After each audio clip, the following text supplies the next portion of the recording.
اعوذ باللہ من الشیطان الرجیم، بسم اللہ الرحمن الرحیم۔ میری آج کی گزارشات جو ہے اس کا عنوان ہے کہ اللہ تعالیٰ کسی کو گمراہ نہیں کرتا۔ اللہ تعالیٰ جو ہے وہ قدوس ہے، وہ پاکیزہ ہے، ذات ہے، وہ کسی کو گمراہ نہیں کرتا ہے۔ گمراہ کرنا ظلم ہے، کسی کو گمراہ کرنا یہ بہت بڑا ظلم ہے، اور اللہ قطعی طور پر جو ہے ظالم نہیں ہے۔ پہلی قوموں کی تباہی کے ذکر قرآن پاک میں آئے ہیں، اور ہر قوم کی تباہی کے ذکر کے بعد اللہ تعالیٰ نے یہ فرمایا کہ وَمَا ظَلَمَهُمُ اللَّهُ وَلَٰكِنْ كَانُوا أَنفُسَهُمْ يَظْلِمُونَ، کہ ان پر اللہ نے کوئی ظلم نہیں کیا تھا، ان لوگوں نے اپنی جانوں پر خود ظلم کیا۔ تو یہ موجودہ جو بازار میں چھپے ہوئے اردو ترجمے کے قرآن پاک ہیں، ان میں سب نے جو ہے ایک دوسرے کی نقل کر کے جو چھاپے ہوئے ہیں، اور ذرا بھی غور و فکر نہیں کیا کہ ہم کیا ترجمہ چھاپ رہے ہیں۔ تو سب نے جو ہے یذل لفظ جو ہے اس کا فائل جب اللہ آیا ہے کہیں بھی جگہ قرآن پاک میں، تو اللہ گمراہ کرتا ہے، نعوذ باللہ، اللہ گمراہ نہیں کرتا۔ گمراہ جو ہے ابلیس کرتا ہے۔ ابلیس کی جو آگے جو ہے تربیت کی ہوئی جو ہے نسلیں ہیں وہ گمراہ کرتی ہیں۔ تو ابلیس جو ہے اس نے پہلے دن ہی جب اللہ تعالیٰ نے فرشتوں کو حکم دیا، وہ بھی ان میں شامل تھا کہ سجدہ کرو آدم کو، اس نے سجدہ نہیں کیا۔ تو اس نے جب انکار کیا تو اللہ تعالیٰ اس کو پھٹکار دی، جھڑکا کہ میرے دربار سے نکل جا، دفع ہو جا، تو نے میرا حکم نہیں مانا۔ تو اس نے کہا کہ میں اولاد آدم کو جو ہے میں گمراہ کروں گا۔ تو اس وقت اللہ تعالیٰ نے اس کو یہ نہیں کہا تھا کہ تو کیوں گمراہ کرے گا، گمراہ تو میں کروں گا۔ یہ قطعی طور پر ایسی بات نہیں۔ ابلیس نے گمراہ کیا۔ اس نے جو ہے اپنا غصہ جو تھا، جو اللہ نے اس کی تذلیل کی اور اس کو کہا قیامت تک تجھ پر میری لعنت برستی رہے گی، تو غصہ اس نے اپنا جھاڑا اولاد آدم پر۔ ایک کمینہ شخص جو ہوتا ہے وہ اپنا غصہ جو ہے بڑوں کے بجائے ان کے بچوں پر نکالتے ہیں۔ یہ ابلیس کا نمونہ ہے کہ اس نے اولاد آدم جو بے قصور ہے اس پر اپنا غصہ نکالنے کا چیلنج کر دیا کہ میں اس کی جو ہے اولاد کو، آدم کی اولاد کو گمراہ کروں گا۔ تو گمراہ جو ہے وہ ابلیس کرتا ہے، ابلیس کے چیلے چانٹے جو اس کے ساتھی وہ کرتے ہیں، اللہ گمراہ نہیں کرتا۔ اللہ تعالیٰ جو ہے وہ ہدایت دینے والا ہے۔ اللہ جو ہے اس نے لوگوں کو ہدایت کے لیے لوگوں کی طرف جو ہے اپنے پیغمبر بھیجے، آسمانی کتابیں بھیجیں، ہدایت کے لیے بھیجی ہیں، گمراہ کرنے کے لیے نہیں بھیجی ہیں۔ یہ پیغمبر اور کتابیں گمراہ کرنے کے لیے نہیں آئیں، یہ تو لوگوں کو ہدایت دینے کے لیے آئی ہیں۔ اس لیے گمراہی کا لفظ جو ہے اللہ تعالیٰ کی طرف جو ہے لگانا یہ سراسر ظلم ہے، جہالت ہے۔ اللہ قطعی طور پر گمراہ نہیں کرتا ہے، بلکہ جب ابلیس نے جو ہے اللہ تعالیٰ کا حکم نہیں مانا، اور اس نے اللہ تعالیٰ نے اس کو جو ہے جھڑکا، ذلیل کیا، نکل جا میرے دربار سے، تو جب قیامت تک میری لعنت ہے، تو اس نے کہا تھا، یہ سورہ اعراف کی آیت ہے اور سورہ ہجر کی آیت ہے، دو آیتیں ہیں، سورہ ہجر کی اور سورہ اعراف کی۔ جو آیتیں وہ آیتیں دو جگہ آتی ہے، ایک آیت جو ہے کہ فَبِمَا أَغْوَيْتَنِي، بس واپس کہ جو تو نے مجھے گمراہ کیا۔ یہ کیا لفظ جو ہے یہ استعمال کیا تمام ترجموں نے، یعنی الزام لگا دیا اللہ پر، جب کہ گمراہی اس نے خود اختیار کی ہے۔ اس نے خود نافرمانی کی اللہ کے حکم کی اور وہ گمراہ ہو گیا۔ لیکن تمام ترجموں میں یہ ہے، سورہ ہجر کی جو ہے یہ آیت ہے، اور سورہ اعراف کی فَبِمَا أَغْوَيْتَنِي، بس اس کے جو تو نے مجھے گمراہ کیا۔ تو اس نے یہ کلمات بھی کہے کہ لَا أَحْتَنِكَنَّ ذُرِّيَّتَهُ لَا أُضِلَّنَّ ذُرِّيَّتَهُ، میں اس کی اولاد کو گمراہ کروں گا، وَلَا أُمَنِّيَنَّهُمْ، جھوٹی امیدیں دلاؤں گا ان کو، اور ان کی اولاد کو میں قابو کروں گا۔ تو اس طرح اس نے جو ہے یہ جو لفظ اس نے بولا اللہ کے حضور کہ فَبِمَا أَغْوَيْتَنِي، بس وابس کے جو تو نے مجھے گمراہ کیا، یہ ترجمہ کیا سب ترجمہ کرنے بس وابس کے جو تو نے مجھے گمراہ کیا۔ یہ سورۃ اعراف کی آیت نمبر 16 ہے، اور سورہ ہجر کی آیت نمبر 39 ہے۔ یہ دونوں صورتوں میں یہ ایک ہی آیت جو ہے ایک جیسے الفاظ کے ساتھ آئی ہیں آیتیں، تو ان کا سب ترجمہ کرنے والوں نے یہی کیا ہے کہ ابلیس نے کہا کہ بسباب اس کے جو تو نے مجھے گمراہ کیا، حالانکہ اس کو اللہ نے گمراہ نہیں کیا۔ اللہ نے اس کو نہیں کہا کہ میں تجھے سجدہ کرنے کا حکم دوں تو سجدہ نہ کرنا، اس نے تو اپنی مرضی چلائی ہے۔ اور اس کی وضاحت قرآن پاک میں ہے، اس نے کہا کہ تو نے آدم کو مٹی سے پیدا کیا، مجھے آگ سے پیدا کیا، مٹی نیچے کی طرف جاتی ہے، آگ اوپر کی طرف بلندی کی طرف جاتی ہے، میں اس سے اعلیٰ ہوں، میں اس کو سجدہ کروں۔ اس نے اپنی منطق جو ہے لے کر بیٹھ گیا۔ تو یہ دونوں جگہ جو سورہ ہجر کی آیت نمبر 39 اور سورۃ الاعراف کی آیت نمبر 16، اس میں سب قرآن پاک کا ترجمہ کرنے والے لوگ جو ہے انہوں نے ترجمہ یہ کیا ہے کہ بسبب اس کے جو تو نے مجھے گمراہ کیا، اور یہ ترجمہ جو ہے یہ سراسر غلط ہے، کیونکہ یہ قرآن پاک کی جو محکم آیات ہیں اور متشابہ آیات ہیں ان کا بھی اس میں جو ہے دخل ہے کہ کسی بھی متشابہ آیت کا ترجمہ جو ہے محکم آیات کے خلاف نہیں ہو سکتا۔ اب محکم آیات کون سی ہوتی ہیں کہ جن کا ترجمہ اور مفہوم صرف ایک ہو، دوسرا نہیں ہے، اور متشابہ کون سی ہیں کہ جن کا مفہوم جو ہے ایک سے زیادہ ہے۔ مثلا یہی یضل اللہ، ترجمے میں لکھا ہوا کہ اللہ گمراہ کرتا ہے۔ اب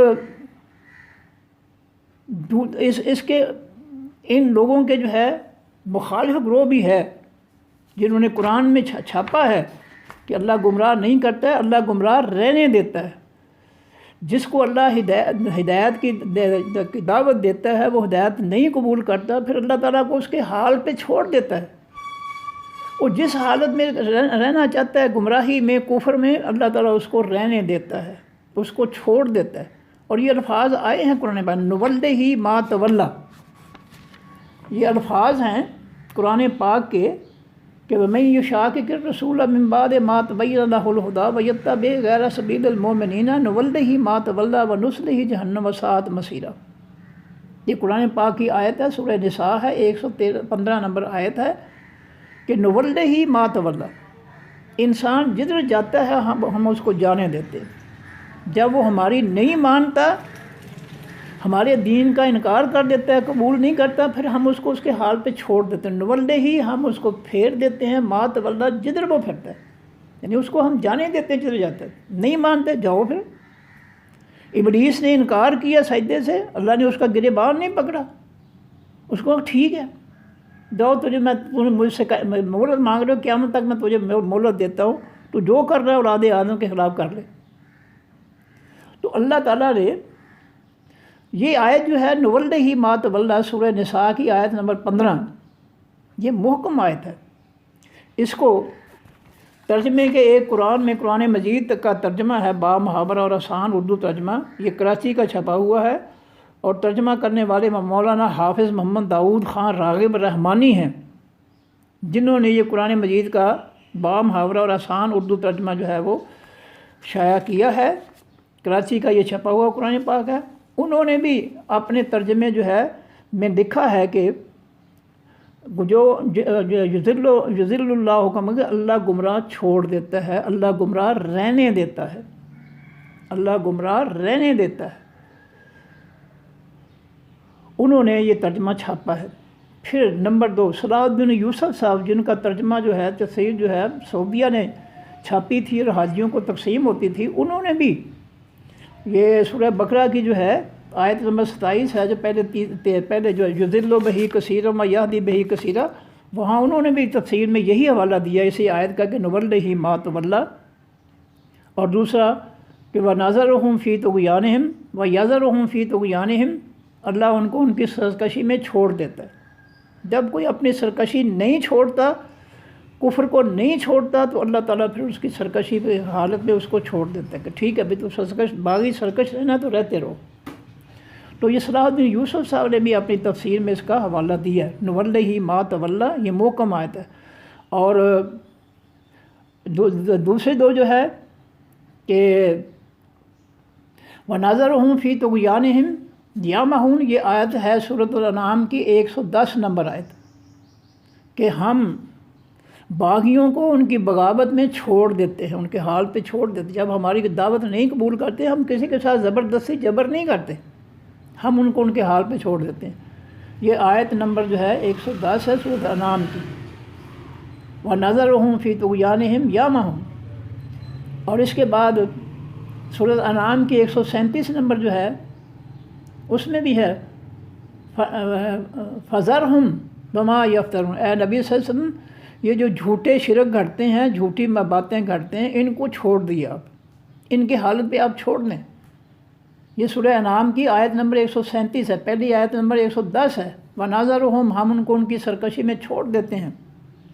اور دوسری دلیل جو ہے سورہ انعام کی سورہ نمبر 133 ہے، اس میں فَذَرْهُمْ وَمَا يَفْتَرُونَ۔ اے میرے حبیب صلی اللہ علیہ وسلم، ان کو جو کوئی یہ جھوٹی باتیں، شرکیہ باتیں، کفر وغیرہ گھڑتے ہیں، ان کو چھوڑ دیں ان کے حال پر۔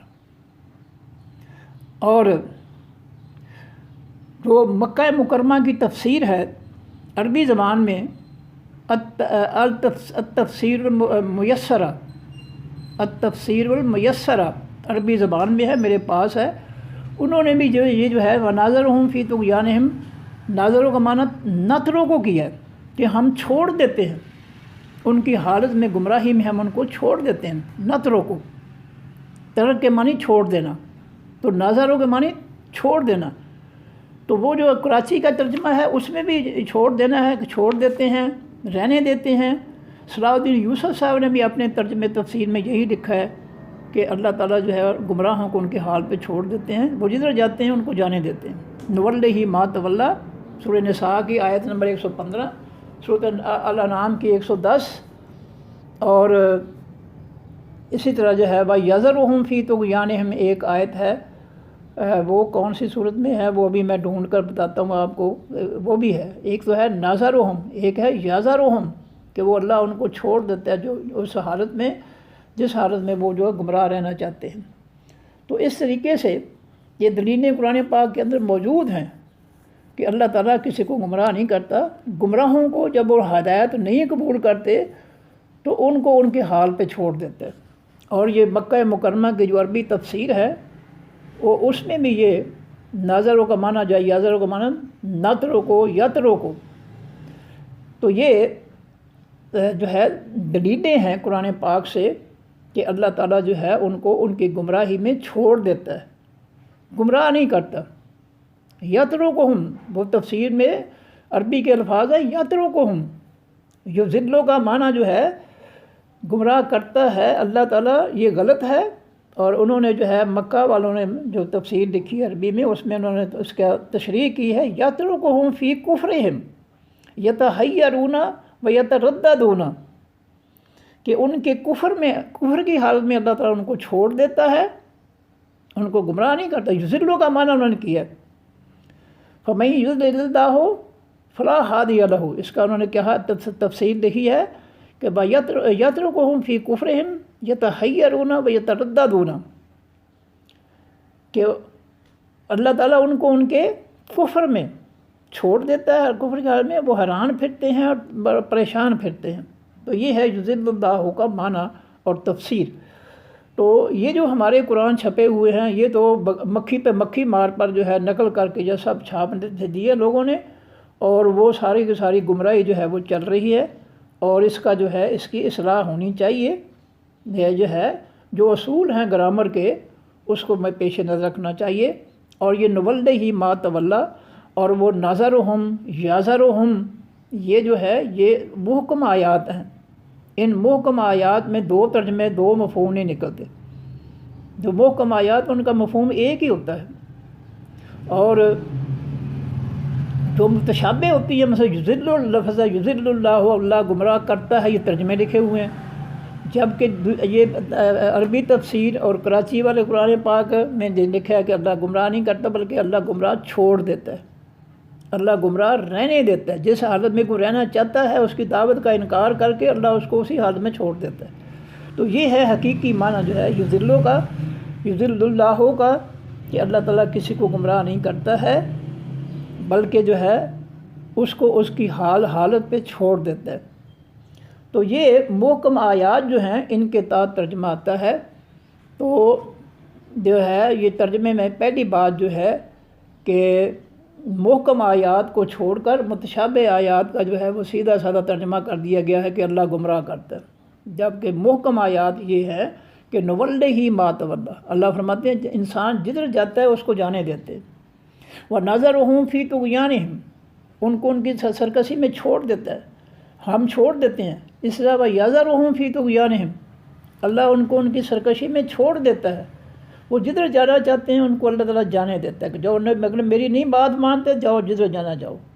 تو اس طرح جو ہے یہ محکم آیات جو ہیں یہ انسان کو ذمہ دار بنا رہی ہیں۔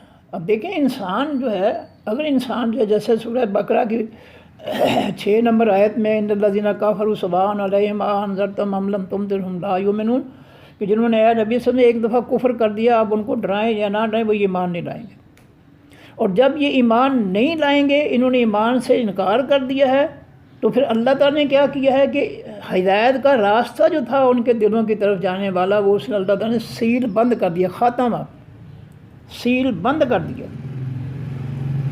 جب کوئی شخص اپنے دل سے گمراہی، کفر، منافقت، شرک نہیں نکالتا، ان کی گندگی نہیں نکالتا، تو اللہ تعالیٰ اپنی سچی اور سچی پاکیزہ ہدایت کو اس دل میں داخل نہیں کرتے۔ اور یہ اصولی بات ہے، کسی کمرے میں گندگی ہو تو پہلے گندگی سے باہر نکال کر پھر وہاں خوشبو چھڑکتے ہیں، اور کوئی پاگل ایسا ہوگا جو گندگی پر ہی خوشبو چھڑکتا جائے گا، ورنہ پہلے گندگی دور کی جاتی ہے، پھر اس کو جو ہے پاکیزہ کیا جاتا ہے دھو کر، پھر اس پر خوشبو چھڑکی جاتی ہے۔ تو اللہ تعالیٰ کا بھی یہی اصول ہے کہ جس دل میں کفر ہو، منافقت ہو، شرک ہو، گندگی ہو کفر و شرک منافقت کی، اللہ اپنی ہدایت کا، پاکیزہ ہدایت کا راستہ اس دل تک سیل بند کر دے، خاتمہ سیل بند کرنا، راستہ بند کر دیتا ہے۔ ختم کے معنی انگوٹھی، ختم کے معنی موڑ لگانا، اور ختم کے معنی سیل بند کرنا۔ تو اللہ تعالیٰ یہ محکم آیت ہے کہ اللہ کافروں کے دلوں کو سیل بند کر دیتا ہے۔ اب یہاں جو ہے ایک قادیانی مرزئی مفسر ہے، میں نے اس کی تفسیر دیکھی ہے، 25-30 سال پہلے دیکھی تھی میں نے اس آیت کا ان الذین کفروا والے کا، تو اس نے یہاں لکھا تفسیر میں کہ جی نبی علیہ السلام نے مرزا صاحب کی نبوت پر مہر تصدیق لگائی ہے، مرزا غلام احمد صاحب کی نبوت پر مہر تصدیق نافذ گیا۔ تو یہ مہر تصدیق کی بات جو ہے تو یہاں پر نہیں ہے، یہاں تو کافروں کا ذکر ہو رہا ہے، کافروں پر مہر تصدیق کیسے آ گئی؟ تو یہ انہوں نے جو ہے اپنی طرف سے جو ہے من مرضی کا جو ہے تفسیر لکھ دی ہے اس کی۔ ختم کے معنی سیل بند کرنا، روک دینا، بند کر دینا۔ اس طرح خاتم النبیین کا معنی ہے نبیوں کے سلسلے کو، نبیوں کی آمد کو، سچے نبیوں کی آمد کو ختم کرنے والا پیغمبر، یہ ہے خاتم النبیین کا معنی، کہ اللہ کے جو حقیقی سچے پیغمبر ہیں ان کے راستے کو، ان کے سلسلے کو بند کرنے والا نبی، تو خاتم کے معنی بند کرنے والا، سیل بند کرنے والا۔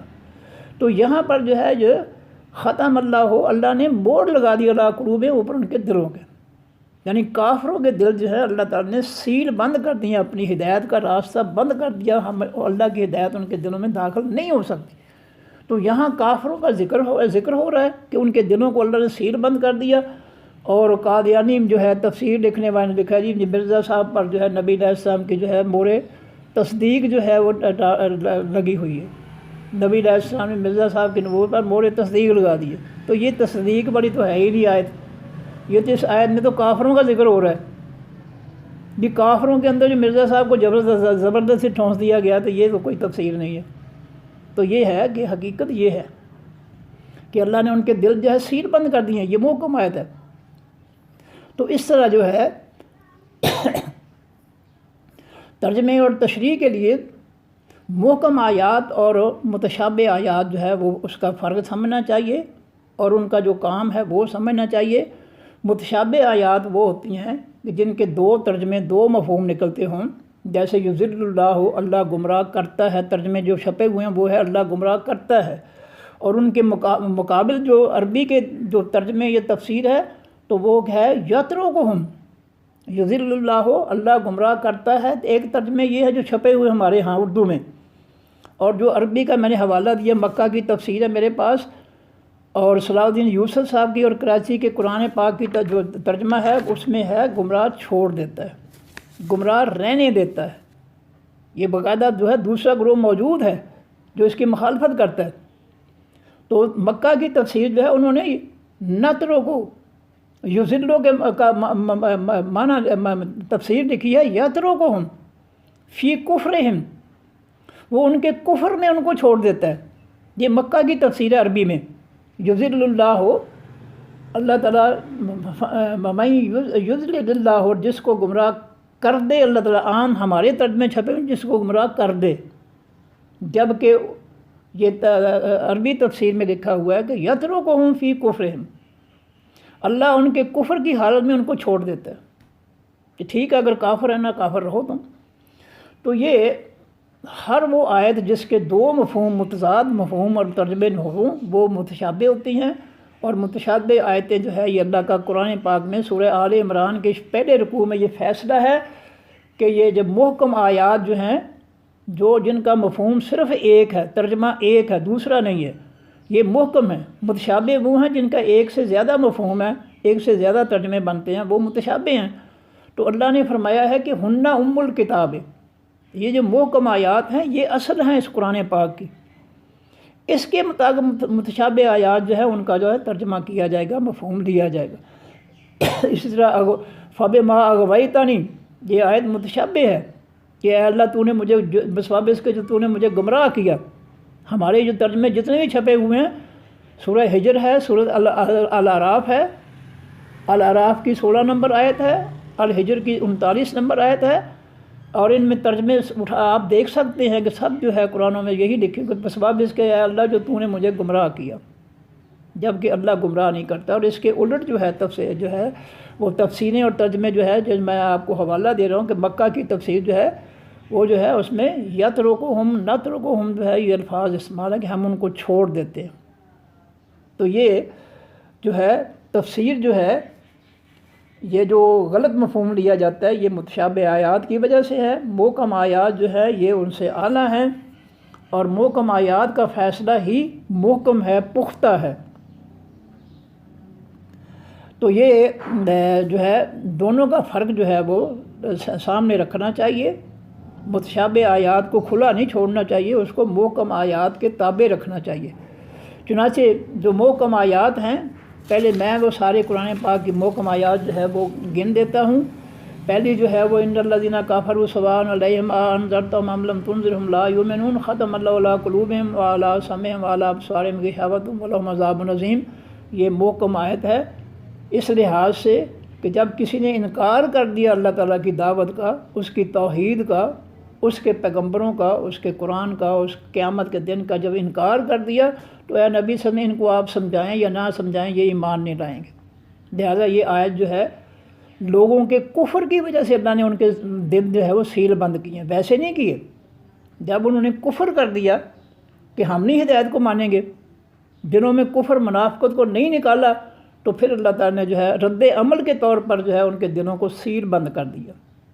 ویسے نہیں اللہ نے سیل بند کیا، پہلا سٹیپ ان کا ہے، پہلے انہوں نے کفر کو جو ہے وہ دلوں سے نہیں نکالا، ڈٹ گئے کفر پر۔ ان کے ڈٹ جانے کی وجہ سے اللہ تعالیٰ نے پھر ان کے سیل بند کر دیے دل اپنی ہدایت کے لیے کہ میری ہدایت ان دلوں میں داخل نہیں ہوگی جن دلوں میں کفر منافقت اور شرک ہوگا۔ دوسری محکم آیت ہے جو میں نے پہلے بیان کی، وما ظلمہم اللہ ولکن کانوا انفسہم یظلمون۔ یہ ہر امت کے تباہی کے بعد اللہ تعالیٰ نے یہ کلمہ جو ہے یہ بیان کیا قرآن پاک میں کہ جن لوگوں کو اللہ تعالیٰ نے تباہ کیا اپنے عذاب سے، ان پر اللہ نے کوئی ظلم نہیں کیا، انہوں نے خود اپنی جان پر ظلم کیا۔ انہوں نے ظلم کیسے کیا؟ اللہ کی نافرمانی کی وجہ سے، پیغمبروں کے حکموں کو نہ مانا، اللہ کے پیغام کو ماننے سے انکار کرنے کی وجہ سے انہوں نے اپنے آپ پر ظلم کیا۔ اللہ نے ان پر کوئی ظلم نہیں کیا، اللہ نے تو اپنی کتاب بھیجی، اپنا پیغمبر بھیجا ان کی ہدایت کے لیے۔ تو پیغمبر اور جو ہے کتاب جو ہے وہ گمراہ کرنے کے لیے تو نہیں بھیجی اللہ تعالیٰ نے، وہ تو ہدایت کے لیے بھیجی ہیں نا۔ جب انہوں نے پیغمبر کا اور ہدایت کا انکار کر دیا تو اس میں اللہ کا تو کوئی قصور نہیں۔ پھر ان کو جو ہے اللہ تعالیٰ کس طرح مہلت دے سکتا ہے کہ وہ اللہ کی زمین پر جو ہے من مرضیاں کریں، خرمستیاں کریں، تباہ و برباد کریں، فتنہ و فساد مچائیں؟ پھر اللہ تعالیٰ ان کو کیسے برداشت کر سکتا تھا؟ تو جب انہوں نے اللہ کے پیغام کو ٹھکرا دیا پھر اللہ تعالیٰ نے ان کو ختم کر دیا، اور اللہ نے ان پر کوئی ظلم نہیں کیا، انہوں نے خود اپنی جانوں پر ظلم کیا، انہوں نے جو ہے فتنہ و فساد کا، ظلم و زور کا جو ہے انہوں نے راستہ اختیار کیا، تو پھر اللہ تعالیٰ کو برداشت تو نہیں ہو سکتا تھا۔ اس کے بعد اللہ تعالیٰ فرماتے ہیں محکم آیات جو ہے وہ لا یظلم الناس، کہ اللہ لوگوں پر ظلم نہیں کرتا، زیادتی نہیں کرتا۔ یہ دیکھیں گمراہ کرنا جو ہے یہ ظلم ہے، اللہ کسی کو گمراہ خود ہی کر دے اور خود ہی اس کو جو ہے وہ سزا دینے بیٹھ جائے، تو یہ تو کوئی انصاف تو نہیں ہے نا۔ ایک مولوی جو ہے جمعہ کا خطبہ پڑھانا شروع کیا، اس نے حدیث نبوی بیان کی کہ ایک آدمی ساری عمر نیک کام کرتا ہے، آخر میں کوئی برا کر دیتا ہے تو جہنم میں چلا جاتا ہے، نیکیاں سب برباد ہو جاتی ہیں۔ دوسرا آدمی ساری عمر برے کام کرتا ہے، آخر میں کوئی نیک کام کرتا ہے، ساری برائیاں ختم ہو جاتی ہیں، اس کو جنت مل جاتی ہے۔ اور اس کے بعد اس نے بڑا جہالت کے زور لگا کر کہا کہ اللہ ہی گمراہ کرتا ہے، اللہ ہی گمراہ کرتا ہے، اللہ ہی گمراہ کرتا ہے۔ میں خود اس کو دیکھ رہا ہوں، میں بڑا حیران کہ یہ ترجمہ کہاں سے کر رہا ہے۔ عام ترجمے جو ہے اللہ گمراہ کرتا ہے، تو وہ ان ترجموں سے بھی آگے بڑھ گیا کہ اللہ ہی گمراہ کرتا ہے۔ اللہ ہی گمراہ کا مطلب یہ ہے کہ اللہ کے علاوہ اور کوئی گمراہ کرتا ہی نہیں ہے، صرف اللہ گمراہ کرتا ہے لوگوں کو۔ میں نے اس کو کہا مولانا صاحب آپ نے کیا کر دیا آج، مجھے دلیل دیں۔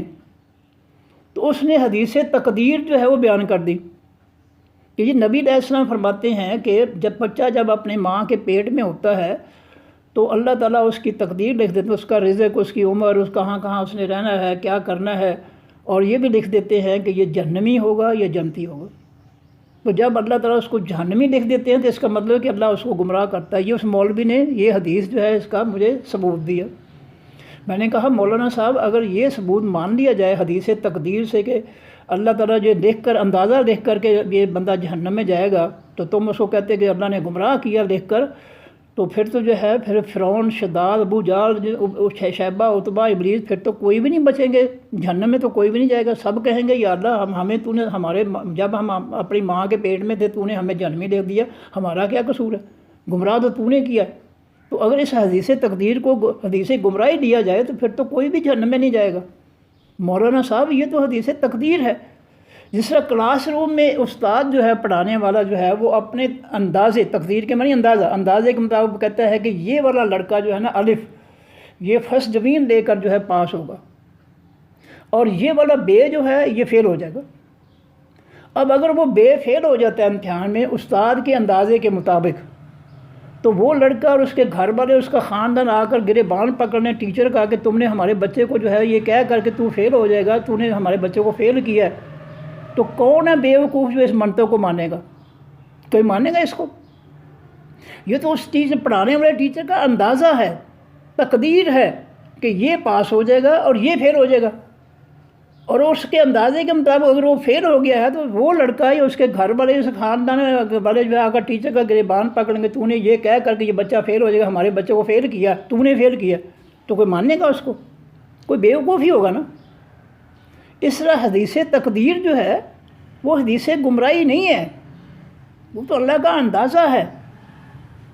اندازے کے مطابق جو ہے اللہ نے لکھ دیا کہ یہ جو ہے یہ جنت میں جائے گا، یہ جہنم میں جائے گا اپنے اعمال اور ایمان کی وجہ سے۔ تو اندازہ جو ہے حدیث اندازہ جو ہے تقدیر جو ہے وہ حدیث گمراہی تو نہیں ہو سکتی۔ تو وہ مولوی جو ہے عجیب منطق جو ہے جمع پڑھاتا تھا، بہرحال اس کے پیچھے قبضہ گروپ تھا جاہلوں کا، اس لیے وہ جو ہے وہ جو کچھ بھی کہتا ٹھیک ہے جی، چلیں ٹھیک ہے جی۔ تو یہ گمراہ کرنا جو ہے یہ ظلم ہے۔ اللہ تعالیٰ کسی کو نہ گمراہ کرتا ہے، نہ کسی کو جو ہے وہ گمراہ کر کے سزا دیتے۔ یہ کس طرح ہو سکتا ہے؟ خود ہی گمراہ کر دے اور خود ہی اس کو سزا دینا شروع کر دے، یہ کس طرح ہو سکتا ہے؟ یہ اللہ کی شان ہو سکتی ہے کہ خود ہی لوگوں کو گمراہ کر دے اور خود ہی سزا دے دے؟ اور پھر اللہ تعالیٰ نے جو ہے بڑی بات تو یہ ہے کہ جتنے بھی پیغمبر اور کتابیں بھیجی ہیں یہ لوگوں کو گمراہ کرنے کے لیے بھیجی ہیں، یہ لوگوں کی ہدایت کے لیے بھیجی ہیں۔ پیغمبر آئے کتاب میں یہ ہدایت کے لیے، گمراہ کرنے کے لیے، تو اللہ نے اسے کس طرح گمراہ کر دیا؟ پھر اس نے تو لوگوں کو گمراہی سے بچانے کے لیے اپنے پیغمبر اور کتابیں بھیجی، تو گمراہی کا لیول اس پر کس طرح لگ گیا؟ اس کے بعد اگلی جو ہے وہ آیت جو ہے جو محکم ہے، سورہ نساء 115 نمبر آیت ہے، وَمَن يُشَاقِقِ الرَّسُولَ مِن بَعْدِ مَا تَبَيَّنَ لَهُ الْهُدَىٰ وَيَتَّبِعْ غَيْرَ سَبِيلِ نول ما تولا، کہ جو اللہ کے جو ہے جو پیغمبر کی مخالفت کرتا ہے اور مومنین کے راستے کو چھوڑ کر جو ہے گمراہی کا راستہ اختیار کرتا ہے، تو ہم اس کو جدھر جاتا ہے اس کو جانے دیتے ہیں۔ یہ محکم آیت ہے، ہم اس کو جدھر جاتا ہے جانے دیتے ہیں، ہم اس کو گمراہ نہیں کرتے۔ اللہ نے کہا جدھر جاتا ہے اس کو چھوڑ دیتے ہیں، جاؤ۔ اس کے بعد سورہ ہود کی آیت ہے، آیت نمبر 156 ہے۔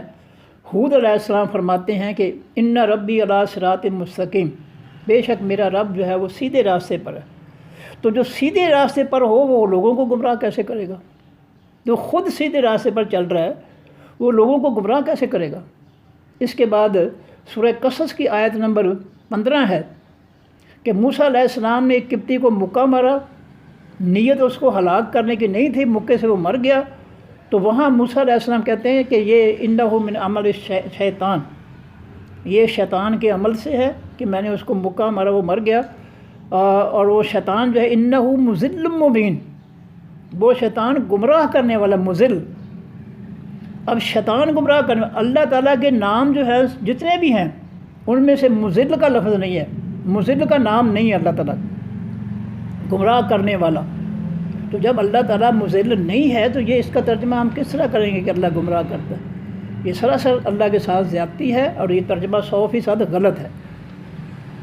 اسی طرح سورہ دہر ہے، اس میں اللہ تعالیٰ فرماتے ہیں کہ انا ہدیناہ السبیل، ہم نے انسان کو جو ہے راستے متعین کر دیے اس کے لیے، اما شاکرم و اما کفورا، یا وہ اللہ کا شکر گزار بن جائے یا ناشکرہ بن جائے، باغی بن جائے، اللہ کا فرمان بردار بن جائے یا باغی بن جائے، یہ اس کی اپنی مرضی ہے، اس نے اپنی مرضی سے چلنا ہے، اللہ کی تابع داری میں، پیغمبروں کے راستے پر یا شیطانوں کے راستے پر، یہ اس کو جو ہے اس نے اپنی مرضی کرنی۔ تو ہم نے اس کو، اللہ فرماتے ہیں کہ ہم نے اس کو جو ہے ہدینہ النجدین سورہ دہر کے اندر، کہ ہم نے ان کو دو راستے پر دکھا دیے انسان کو، کہ یہ نبیوں کا راستہ جنت کا راستہ ہے، یہ شیطانوں کا راستہ جہنم کا راستہ ہے، اب تیری مرضی ہے، دونوں میں سے جو مرضی اختیار کر لے۔ تو اللہ تو کسی کو گمراہی پر نہیں چلاتا، اللہ نے اس کو خبردار کر دیا کہ پیغمبروں کے جب راستے پر چلے گا تو کامیاب جنت میں جائے گا، اور شیطانوں کے راستے پر جائے گا تو جہنم میں جائے گا۔ اللہ نے تو اس کو گمراہ نہیں کیا۔ یہ سورہ جو ہے یہ محکم ہے۔ اسی طرح سورہ یونس میں اللہ تعالیٰ فرماتے ہیں فَنَظَرَ الَّذِينَ لَا يَرْجُونَ لِقَاءَنَا فِي طُغْيَانِهِمْ، جو لوگ ہماری ملاقات پر ایمان نہیں رکھتے، آخرت پر ایمان نہیں رکھتے، حساب و کتاب پر ایمان نہیں رکھتے، ہم ان کی استغیانی میں، سرکشی میں ان کے حال پر چھوڑ دیتے ہیں۔ اللہ گمراہ نہیں کرتا، کسی کو نہیں کہتا کہ تو کہو میں قیامت کا دن میرا کوئی حساب نہیں ہوگا، یہ اللہ تعالیٰ کسی کو نہیں کہتا۔ لوگ خود جو ہے، جو بدماش ٹائپ لوگ ہیں، لٹیرے ہیں، ڈاکو ہیں، چور ہیں، لوگوں کا حق کھانے والے ہیں، ظالم ہیں، یہ ان کا اپنا گھڑا ہوا عقیدہ ہے کہ آگے کچھ بھی نہیں ہونا۔ اس کے بعد سورہ انعام کی 110 نمبر آیت ہے وَنَظَرُهُمْ فِي طُغْيَانِهِمْ، ہم ان کو ان کی سرکشی میں چھوڑ دیتے ہیں۔ یہ آیت محکم ہے، ہم چھوڑ دیتے ہیں، ہم گمراہ نہیں کرتے، ان کی طغیانی میں، گمراہی میں، سرکشی میں ہم ان کو چھوڑ دیتے ہیں۔ اور جو عربی تفسیر ہے اس میں ناظروں کا انہوں نے ترجمہ کیا نتروں کو، ہم ترک کرنا، چھوڑ دینا، ہم ان کو چھوڑ دیتے ہیں۔ اس طرح سورہ اعراف کی آیت نمبر 186 ہے وَيَذَرُهُمْ فِي طُغْيَانِهِمْ، وہ اللہ ان کو ان کی سرکشی میں چھوڑ دیتا ہے۔ یہ محکم آیات ہیں، یَذَرُهُمْ وہ چھوڑ دیتا ہے۔ اور اس کا بھی انہوں نے عربی تفسیر والوں نے یَتْرُکُهُمْ لکھا ہے کہ وہ ان کو چھوڑ دیتا ہے ان کی گمراہی میں۔ اس کے بعد لیس للانسان الا ما سعی، یہ آیت محکم ہے کہ انسان کے لیے وہی کچھ ہے جس کے لیے وہ کوشش کرے۔ ہدایت کے لیے کوشش کرتا ہے، ہدایت مل جائے گی، گمراہی کے لیے کوشش کرتا ہے، گمراہی مل جائے گی، جنت کے راستے کی کوشش کرتا ہے، جنت پہنچ جائے گا، جہنم کے راستے کی کوشش کرتا ہے، جہنم پہنچ جائے گا۔ تو انسان کی اپنی مرضی ہے، اللہ تو کسی کو نہیں جہنم کی طرف لے جاتا زبردستی۔ اللہ نے تو جہنم سے بچانے کے لیے اپنے پیغمبر بھیجے، کتابیں بھیجی، پھر اللہ تعالیٰ پر یہ لیبل کس طرح لگ سکتا ہے کہ اللہ گمراہ کرتا ہے؟ یہ جہالت ہے۔ اس کے بعد اللہ فرماتے ہیں ان اللہ لا یغیر ما بقوم حتی یغیروا ما بانفسہم، اللہ تعالیٰ کسی قوم کی حالت کو اس وقت تک نہیں بدلتے جب تک وہ خود نہیں بدلتے۔ جب انسان خود جو ہے قرآن پر پڑھ کر ہدایت حاصل نہیں کرتا ہے، گمراہ رہنا چاہتا ہے، تو اللہ تعالیٰ اس کو زبردستی تو ہدایت تو نہیں دیتے، اس کو پھر اس کے حال پہ چھوڑ دیتے ہیں۔ جب تک انسان جو ہے کفر سے نکلنے کی خود کوشش نہیں کرے گا، منافقت سے نکلنے کی، شرک سے نکلنے کی خود کوشش نہیں کرے گا، اللہ بھی اس کی مدد نہیں کرے گا۔ ایک بندہ جو ہے وہ کہتا نہیں میں نے تو کافر ہی رہنا، منافق ہی رہنا، مجھے تو اللہ تعالیٰ اس کو کھینچ کر تو نہیں نکالے گا، اس کو اس کے حال پہ چھوڑ دیتا ہے۔ اس کے بعد ہے ان اللہ لا، یہ آیت دوسری ہے، ان اللہ لا یغیر ما بقوم حتی یغیر ما بانفسہم، یہ ہوگی۔ اس کے بعد سورہ صافات ہے، آیت نمبر 32 ہے، اس میں اللہ تعالیٰ نے فرمایا کہ اغویناہم کما غوینا، یہ فعل جو ہے میں نے پہلے 2 آیتوں میں بتایا، سورہ اعراف کی آیت نمبر 16، سورہ ہجر کی آیت نمبر 139، اور تیسرا جو ہے حوالہ آ گیا صافات سورت کا، اس میں آیت نمبر 32 جو ہے اس میں جہنمی کہیں گے کہ اغویناہم کما غوینا، یا اللہ جس طرح ہم خود دنیا میں گمراہ تھے ہم نے ان کو بھی گمراہ کیا۔ اب جو گمراہ خود گمراہ ہوگا وہ کسی کو گمراہ کرے گا، یہ قرآن پاک کی آیت پر غور کرنا چاہیے۔ اغویناہم کما غوینا، سورہ صافات کی آیت نمبر 32 ہے، حوالہ دے رہا ہوں کہ جہنمی کہیں گے قیامت کے دن کہ اغویناہم، ہم نے ان کو گمراہ کیا تھا، کما غوینا، جس طرح ہم خود گمراہ تھے، چونکہ ہم خود گمراہ تھے یہ ہمارے پیچھے لگ گئے لہٰذا ہم نے ان کو گمراہ کر دیا۔ تو جو گمراہ ہو وہ دوسرے کو گمراہ کرتا ہے، جو گمراہ نہ ہو وہ کسی کو گمراہ نہیں کرتا، اللہ گمراہ نہیں ہے۔ میں نے سورہ ہود کا حوالہ دیا، ہود علیہ السلام فرماتے ہیں سورہ ہود کے اندر 156 نمبر آیت ہے کہ ان ربی علی صراط مستقیم، میرا رب تو سیدھے راستے پر ہے، گمراہ نہیں ہے میرا رب، وہ سیدھے راستے پر ہے۔ تو جو گمراہ ہوگا وہ دوسروں کو گمراہ کرے گا، جو ہدایت پر ہوگا وہ دوسروں کو گمراہ نہیں کرے گا، وہ تو لوگوں کو ہدایت دے گا۔ یہ آیت صافات۔ اس کے بعد سورۃ قصص کی آیت نمبر 62 ہے کہ اغویناہم کما غوینا، جہنمی کہیں گے یا اللہ ہم خود گمراہ تھے اس لیے ہم نے ان کو گمراہ کیا۔ تو مفہوم وہی ہے کہ جو خود گمراہ ہوگا وہ دوسروں کو گمراہ کرے گا، جو گمراہ نہیں ہوگا وہ کسی کو گمراہ نہیں کرے گا۔ اس کے بعد قرآن پاک میں ہے کہ بیدک الخیر، اے اللہ تمام بھلائیاں تیرے ہاتھ میں ہیں۔ تو اللہ کے اختیار میں بھلائیاں ہیں، برائیاں، ظلم نہیں ہے اللہ کے ہاتھ میں، یہ اللہ کی شان نہیں ہے، اس کی عظمت نہیں ہے کہ وہ اپنی مخلوق پر ظلم کرے، لہٰذا وہ اپنی مخلوق کے لیے خیر جو ہے، بھلائی جو ہے وہ اتارتا ہے۔ اس لیے اللہ کی طرف سے خیر آتی ہے، ظلم نہیں آتا کہ وہ کسی کو گمراہ کر کے پھر خود ہی جو اس کو جہنم میں پھینک دے، یہ کوئی منطق نہیں ہے۔ اس کے بعد جو ہے نبی علیہ السلام فرماتے ہیں کہ کلامی لا ینسخ کلام اللہ، میرا کوئی حکم، میرا کوئی فیصلہ اللہ کے حکم اور فیصلے کو منسوخ نہیں کر سکتا، ختم نہیں کر سکتا، لیکن اللہ کا کلام جو ہے، اللہ کا فیصلہ، اللہ کا حکم میرے فیصلے کو منسوخ کر سکتا ہے۔ مثلا سپریم کورٹ کا ایک جج جو ہے، پاکستان کے 5 صوبائی جو عدالتیں ہیں، ہائی کورٹس ہیں، ان کے تمام ججوں کے فیصلوں کو سپریم کورٹ کا ایک جج جو ہے وہ منسوخ کر سکتا ہے، لیکن یہ 5 ہائی کورٹس کے سارے جج جو ہے مل کر سپریم کورٹ کے ایک جج کے فیصلے کو جو ہے وہ رد نہیں کر سکتے۔ اس طرح اللہ تعالیٰ کی جو اتھارٹی ہے، نبی علیہ السلام فرما دیا کہ میرا کوئی حکم فیصلہ اللہ کے حکم فیصلے کو منسوخ نہیں کر سکتا، بدل نہیں سکتا، اور اللہ تعالیٰ کا ہر حکم فیصلہ میرے فیصلے، میرے حکم کو بدل سکتا ہے۔ تو یہ جو ہے، یہ حدیث جو ہے یہ محکم ہے، اللہ تعالیٰ کے پاس اختیار ہے کسی بات کو جو ہے وہ منسوخ کرنے کا، یہ محکم آیت ہے۔ اس کے بعد آیت نمبر جو ہے، آیت ہے سورہ بقرہ کی 182 نمبر آیت ہے، اللہ ولی الذین آمنوا یخرجہم من الظلمات الی النور، اللہ ایمان والوں کا دوست ہے، وہ ان کو کفر و شرک اور منافقت کے اندھیروں سے نکال کر اللہ کے قرآن کی نور کی طرف، ہدایت کی طرف لے آتا ہے۔ یہ آیت محکم ہے کہ اللہ تو گمراہیوں سے نکال کر انسان کو نور کی طرف، روشنی کی طرف لاتا ہے۔ اور آگے فرمایا کہ والذین کفروا اولیاءہم الطاغوت یخرجونہم من النور الی الظلمات، جو کافر ہیں ان کے جو ساتھی ہیں طاغوت، شیطان، وہ جو ہے لوگوں کو نور سے، روشنی سے نکال کر اندھیروں کے کفر و شرک اور جو ہے منافقت کے اندھیروں کی طرف لے جاتے ہیں۔ اب یہ گمراہ کرنا کام جو ہے یہ طاغوتوں کا ہے۔ اللہ تو اندھیروں سے نکال کر، کفر و شرک اور منافقت کے اندھیروں سے نکال کر نور ہدایت کی طرف لوگوں کو لاتا ہے۔ وہ کس طرح گمراہ کرنے والا ہو گیا؟ تو گمراہ تو وہ کرتے ہیں کہ جو کافروں کے طاغوت ساتھی ہیں، وہ ہیں جو لوگوں کو ہدایت کے نور سے نکال کر جو ہے وہ کفر و شرک اور منافقت کے اندھیروں کی طرف لے جاتے ہیں۔ گمراہ تو وہ کرتے ہیں۔ یہ بھی جو ہے محکم آیت ہے۔ اس کے بعد اللہ تعالیٰ فرماتے ہیں کہ ان اللہ لیس بظلام للعبید، سورہ آل عمران کی آیت نمبر 182 ہے کہ اللہ تعالیٰ جو ہے وہ کسی کو جو ہے اپنے بندوں پر ظلم نہیں کرتا۔ کسی کو پٹڑی سے اتار دینا، گمراہ کر دینا، یہ ظلم ہے۔ اللہ ظلم نہیں کرتا، اللہ اپنے بندوں کے ساتھ ظلم نہیں کرتا۔ اس نے بندوں کو ہدایت کے لیے پیغمبر بھیجے، کتابیں بھیجی۔ کوئی کہہ سکتا ہے کہ اللہ تعالیٰ نے پیغمبر اور کتابیں لوگوں کو گمراہ کرنے کے لیے بھیجی ہے؟ کوئی کہہ سکتا ہے؟ جو کہے گا پاگل ہی ہوگا نا۔ پھر وہ اس دین کا دشمن جو ہوگا وہی کہہ سکتا ہے کہ اللہ تعالیٰ نے جو ہے وہ پیغمبر اور کتابیں گمراہ کرنے کے لیے بھیجی ہیں۔ تو پیغمبر تو کتابیں تو لوگوں کی ہدایت کے لیے بھیجی ہیں اللہ نے، کہ وہ جہنم سے بچ جائیں، گمراہی سے بچ جائیں۔ اس کے بعد جو ہے یہ محکم آیت ہے کہ اللہ تعالیٰ بندوں کے ساتھ ظلم نہیں کرتا۔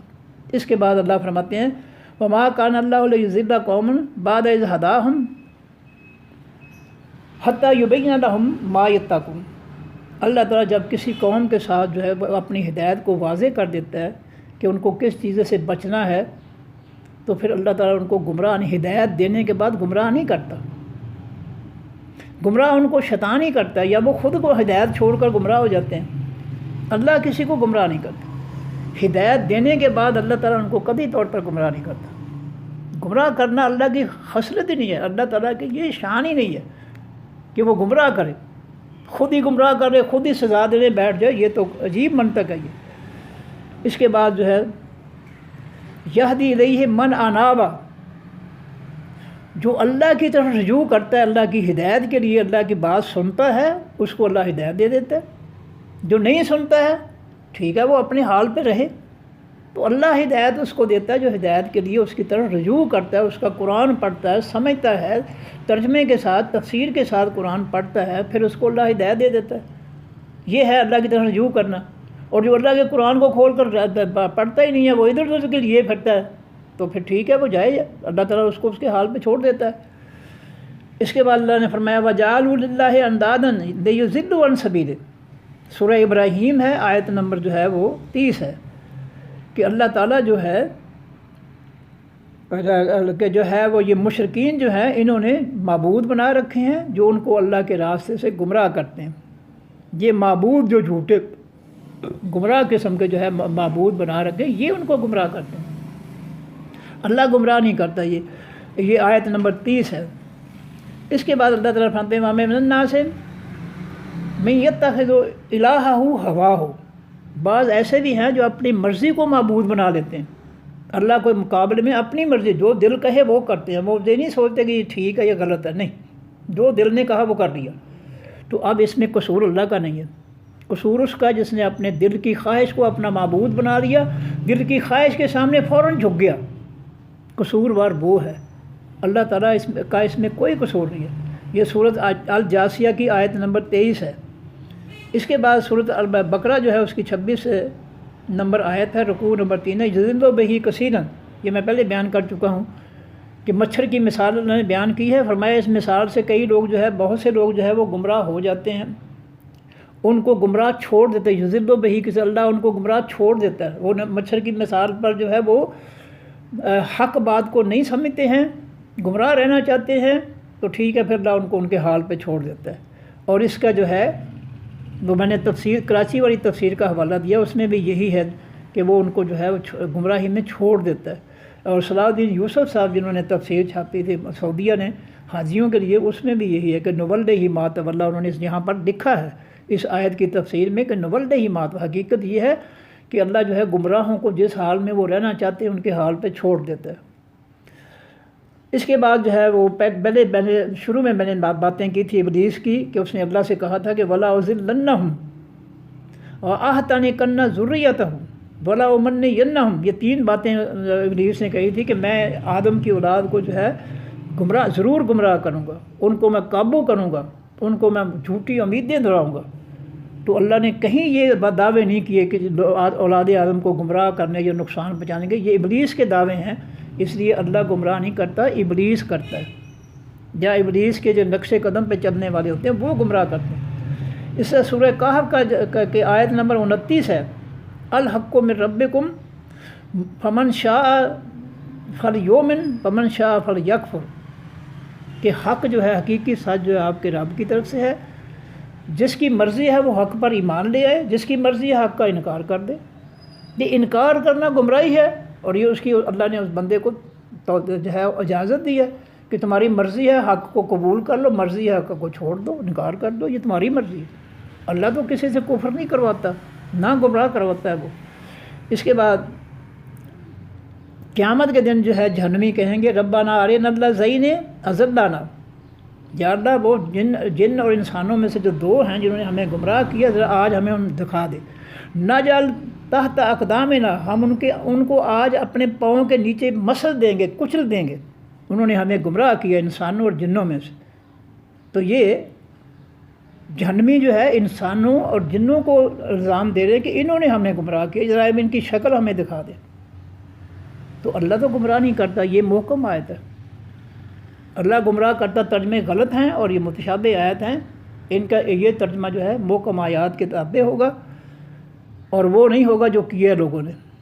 اس کے بعد سورۃ قرآن کی جو ہے آخری آیت ہے سورۃ الناس، کہ اس میں ہے کہ الذی یوسوس فی صدور الناس من الجنۃ والناس، وہ شیطان جو لوگوں کے سینوں میں وسوسے سے بہلاوے ڈالتا ہے، بہکاوے ڈالتا ہے، جنوں میں سے انسانوں میں سے۔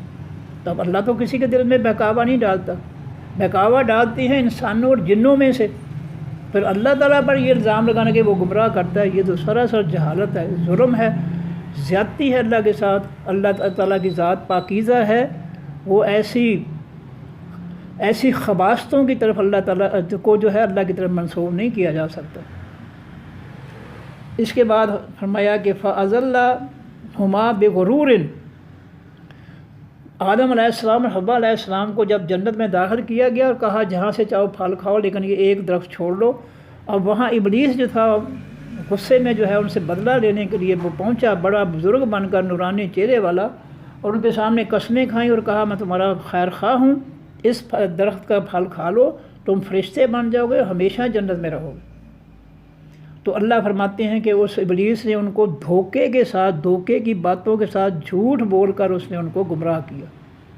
اب گمراہ کس نے کیا آدم اور حوا کو، علیہ السلام کو؟ ابلیس نے۔ اللہ نے گمراہ نہیں کیا، اللہ کی یہ خصلت ہی نہیں ہے۔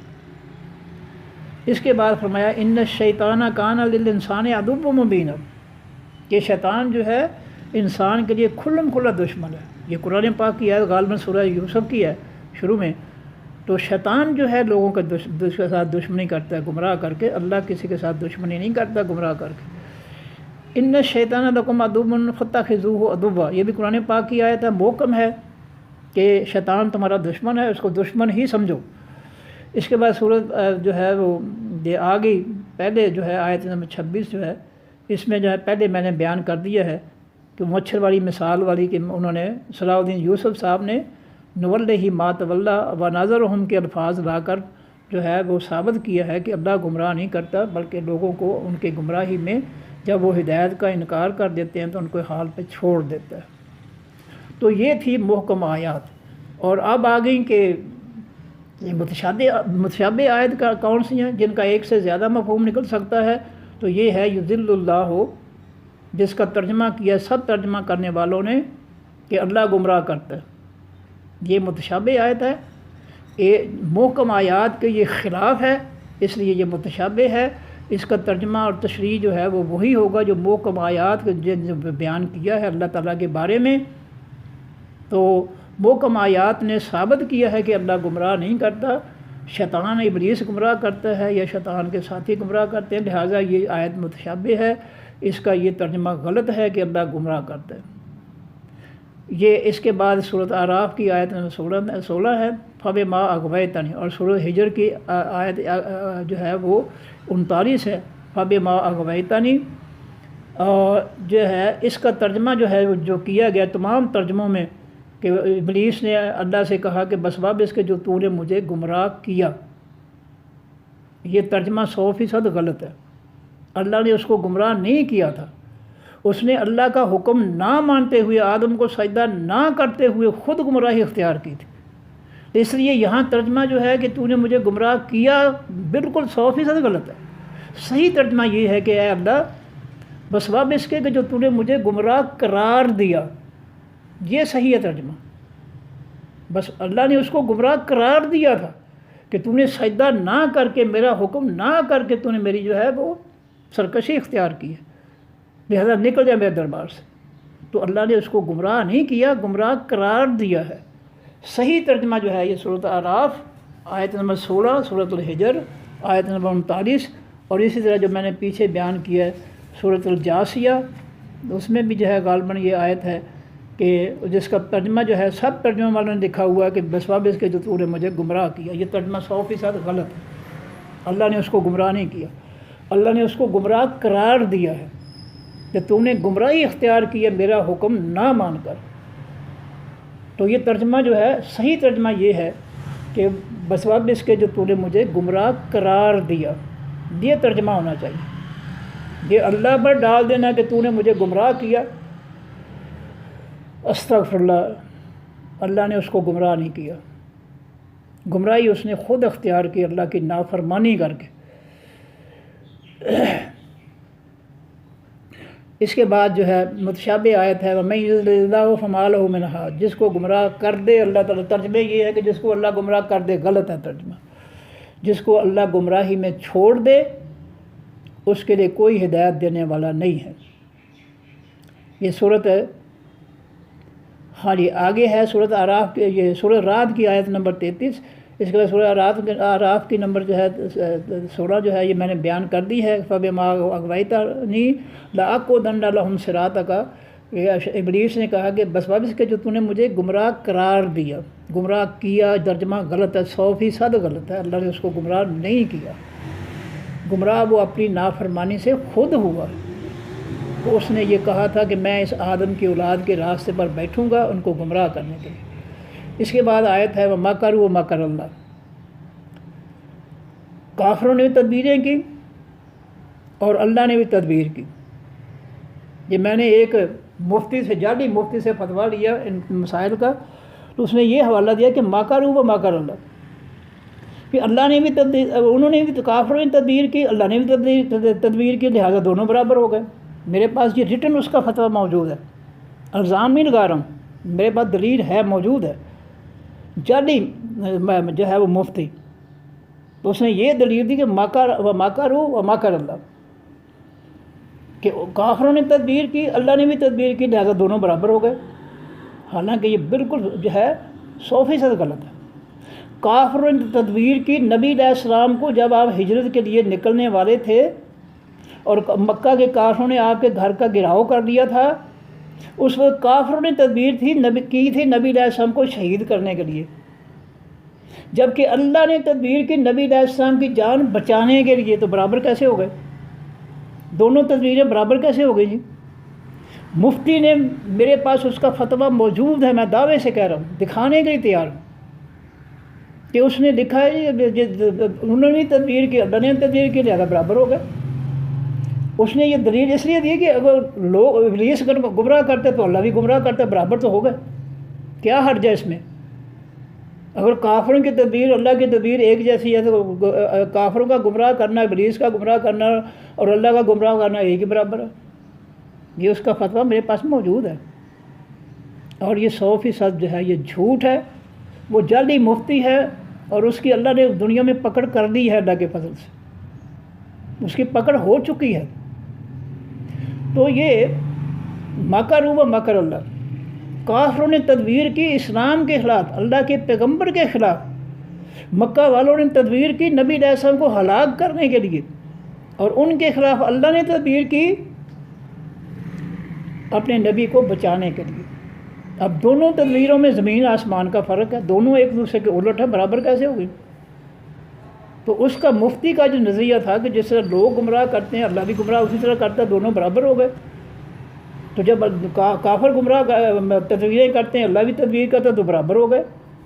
یہ اس کی مفتی، جلدی مفتی کی یہ جو ہے یہ منطق، اور یہ سب لیبلوں والے جلدی ہیں، علماء مفتی سب دیکھیں، سب جو ہے شیطانی جمہوریت، جس کو اللہ تعالیٰ نے کافروں کے نظام کو فتنہ قرار دیا سورۃ الانعام کے اندر، سورہ بقرہ کے اندر، اس فتنے کے میں سب تمام فرقوں کے علماء مفتی شامل ہیں۔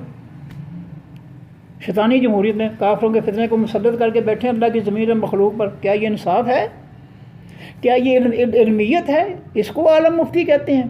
تو کافروں کا فتنہ جو ہے وہ مسلط کرے اللہ کی زمین پر، اللہ کی مخلوق پر، جبکہ اللہ سورہ کافرون میں اپنے پیغمبر سے کہیں کہ کافروں سے کہہ دو تو لکم دینکم، تم ولی دین، تمہارا دین تمہارے لیے، میرا میرے لیے۔ اور نبی علیہ السلام بائیکاٹ کیا، صحابہ کرام نے بائیکاٹ کیا، پھر مصیبتیں اٹھائیں، مشقتیں اٹھائیں، ظلم ہوئے ان پر، پھر ان کو مجبور کیا گیا ہجرت کرنے پر، اور یہ میٹھا میٹھا دین دے کر جو ہے کھائے پی جا رہے ہیں۔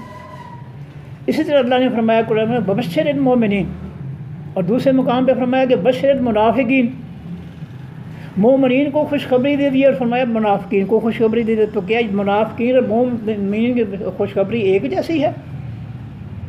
مومنین کے لیے خوشخبری جو ہے جنت کی نعمتوں کی ہے، منافقین کے لیے جو ہے وہ جہنم کے عذاب ہیں، تو دونوں جو ہے ایک جیسے کیسے ہو گئے؟ تو یہ جعلی علماء اور جعلی مفتی جو ہے اس طرح لوگوں کو برباد کر رہے ہیں۔ میں بار بار کہہ رہا ہوں، میرے پاس ثبوت ہے، اس کا فتویٰ موجود ہے، میں دکھانے کے لیے تیار ہوں، میں دعوے سے کہہ رہا ہوں، جھوٹ بولنے پر رب کی لعنت ہے۔ یہ ہے گمراہی ہمارے علماء کی، اور اس مولوی کے جس کا میں نے شروع میں ذکر کیا کہ اس نے ممبر رسول پر کہا کہ اللہ ہی گمراہ کرتا ہے، اللہ ہی گمراہ کرتا ہے، اللہ ہی گمراہ کرتا ہے، یہ ترجمہ آج تک کسی نے چھاپا ہی نہیں ہے، کیونکہ یہ تو انتہا ہی ہوگی نا کہ صرف اللہ ہی گمراہ کرتا ہے اور کوئی کرتا ہی نہیں ہے۔ یہ اس خطیب کا ممبر رسول پر میرے کانوں نے، میری آنکھوں نے اس کو دیکھتے ہوئے یہ اس کے 3 دفعہ جملے کو میں نے سنا۔ پھر اس کو جب میں نے ٹوکا، میں نے کہا ثبوت کیا، تو اس نے حدیث تقدیر بیان کر دی کہ جی ماں کے پیٹ میں بچہ ہوتا ہے، اللہ تعالیٰ دیکھ دیتے ہیں کہ یہ جہنمی ہے، تو لہٰذا اللہ نے جہنمی دیکھ کر اس کو گمراہ کیا۔ استغفر اللہ، حدیث تقدیر کو حدیث گمراہی بنا دیا مولوی نے، اور چونکہ جو ہے قبضہ گروپ جو تھا اس کے ساتھ تھا، اس لیے اس کا کچھ بھی نہیں بگڑا۔ تو یہ ہے محکم آیات اور متشابہ آیات۔ متشابہ آیات جو ہے جن کا ایک سے زیادہ مفہوم نکلتا ہے، ان کا مفہوم اور ترجمہ جو ہے وہ محکم آیات کے مطابق ہوگا۔ تو یہ ترجموں کے لیے پہلی بات یہ تھی کہ محکم آیات اور متشابہ آیات کا لحاظ کرنا چاہیے ترجمہ کرتے ہوئے، اور متشابہ آیات کا ترجمہ مفہوم جو ہے محکم آیات کے مطابق ہونا چاہیے، ان کے خلاف نہیں ہونا چاہیے۔ دوسری بات جو ہے یہ موجودہ تفسیروں میں جس کا جو نقص کے طور پر میں بیان کرتا ہوں کہ اس میں نکرہ اور اس میں معرفہ کا خیال نہیں رکھا گیا۔ مثال کے طور پر سورہ بقرہ شروع ہوتی ہے ذالک الکتاب، ذالک الکتاب، یہ ایک خاص کتاب ہے، الف لام لگا معرفہ بنانے کے لیے، خاص بنانے کے لیے۔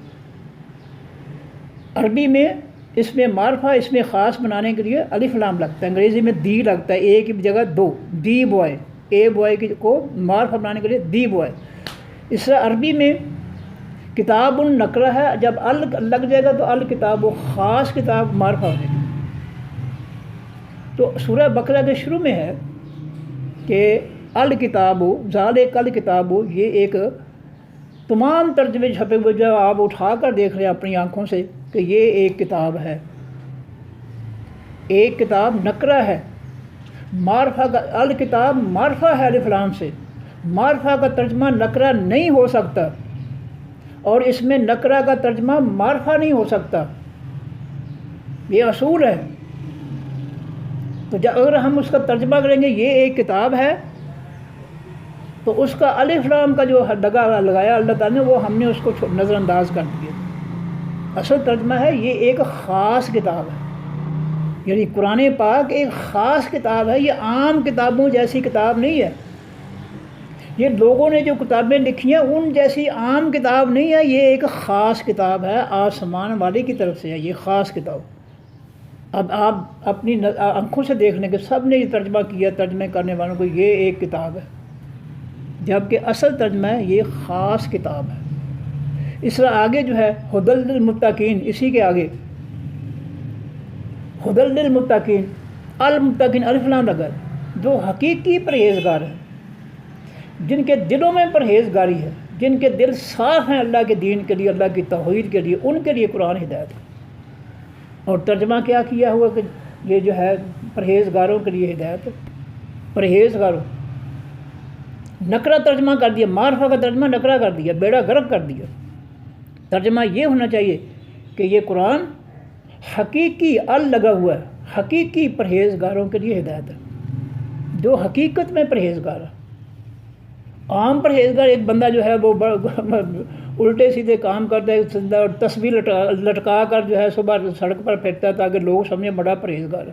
یہ پرہیزگار نہیں، حقیقی پرہیزگار المتقین۔ اسی طرح اگلی آیتوں میں ہے کہ الذین یؤمنون بالغیب، الغیب، اس کا ترجمہ جو ایمان لاتے ہیں غیب کی باتوں پر، نکرہ ترجمہ کر دیا، بالکل غلط ہے۔ الغیب، اللہ نے الف لام کیوں لگایا؟ اللہ تعالیٰ نے جو ہے وہ غیب جو ہے نکرہ کیوں نہیں استعمال کیا یہاں پر؟ معرفہ کیوں استعمال کیا؟ معرفہ استعمال کرنے کا مقصد یہ ہے کہ وہ غیب کی باتیں جو اللہ کے پیغمبر کی طرف سے آئی ہیں ان پر ایمان لاتے ہیں پرہیزگار جو ہے۔ جو لوگوں نے گھڑی ہیں غیب کی باتیں کہ فلاں نے جو ہے وہ شکر کا مینہ برسا دیا، اللہ نے کبھی اپنی مخلوق پر شکر کا مینہ نہیں برسایا، فلاں نے جو ہے برسا دیا، اس طرح جو جھوٹی ولایتیں گھٹتے ہیں جن کو ہم اپنی آنکھوں سے دیکھ نہیں سکے نہ دیکھ سکتے ہیں، تو ایسے جھوٹ، ایسی غیب کی باتیں، خفیہ باتیں جو ہے ان پر ایمان نہیں لانا چاہیے۔ تو الغیب الف لام لگانے کا مقصد یہ ہے کہ وہ خفیہ باتیں جن کو وہ جو خاص ہیں، جن کو اللہ کے پیغمبر بیان کریں وہ ٹھیک ہیں، جن کو لوگ بیان کریں وہ غلط ہے۔ فلاں نے جی یہ کر دیا، فلاں نے وہ کر دیا، فلاں نے وہ کر دیا، جھوٹے قصے، جھوٹی ولایتیں، قصے، کہانیاں بڑے۔ آج کل دیکھ لیں وہ ذرا سا نظام ڈھیلا ہوا ہے سعودی عرب کا، جنت البقیع کی جو ہے معجزات اب جو ہے وہ جو یوٹیوب پر آنے شروع ہو گئے۔ بیت اللہ کے جو ایک موچی نے جو ہے وہ بیت اللہ کے اندر یہ کیا تو اس کو یہ بنا، اب کثرت سے ولایتیں جو ہے جھوٹی کرنا شروع ہو گئیں، کوئی سر پیر نہیں۔ صرف حکومت میں تھوڑی سی کمزوری آئی ہے، پہلے علماء کا ہولڈ تھا، ایسی خرافات وہاں نہیں ہوئی تھی، اب شروع ہو گئی ہیں۔ تو وہ غیب کی باتیں جو اللہ کے پیغمبر صلی اللہ علیہ وسلم نے بیان فرمائی ہیں ان پر ایمان لانا لازمی ہے۔ جو لوگ بیان کریں وہ غلط ہے، ان پر ایمان نہیں لانا۔ اس کے بعد جو ہے کہ آگے آتا ہے کہ وَيُقِيمُونَ الصَّلَاةَ، اور وہ قائم کرتے ہیں نماز، ترجمے ہیں نماز۔ جیسا یؤمنون بالغیب کا ترجمہ ہے یہ ایمان لاتے ہیں غیب کی چیزوں پر یا چھپی چیزوں پر، نکرہ ترجمہ کرتے ہیں، نکرہ ترجمہ غلط ہے۔ معرفہ کا ترجمہ بھی معرفہ ہی ہونا چاہیے۔ تو الصلاۃ الف لام سے اس معرفہ ہے، لہذا اس کا معنی ہوگا خاص نماز، وہ نماز جو اللہ تعالیٰ نے جبریل علیہ السلام کے ذریعے اپنے پیغمبر کو سکھائی، اور پیغمبر نے آگے صحابہ کرام کو، اور صحابہ کرام نے آگے تابعین کو، آگے سلسلہ جو ہے بڑھتا ہوا ہم تک پہنچ گیا، وہ نماز ہے خاص نماز۔ وَيُقِيمُونَ الصَّلَاةَ، خاص نماز، الف لام لگا ہوا ہے، عام نماز نہیں ہے۔ عام نماز کا ترجمہ کریں گے نماز کے اندر، پھر فرقوں کی ساری نمازیں اس میں آ جائیں گی، جبکہ فرقوں کی نمازیں نبی علیہ السلام نے، صحابہ کرام نے نہ پڑھی، نہ اس دور میں تھیں۔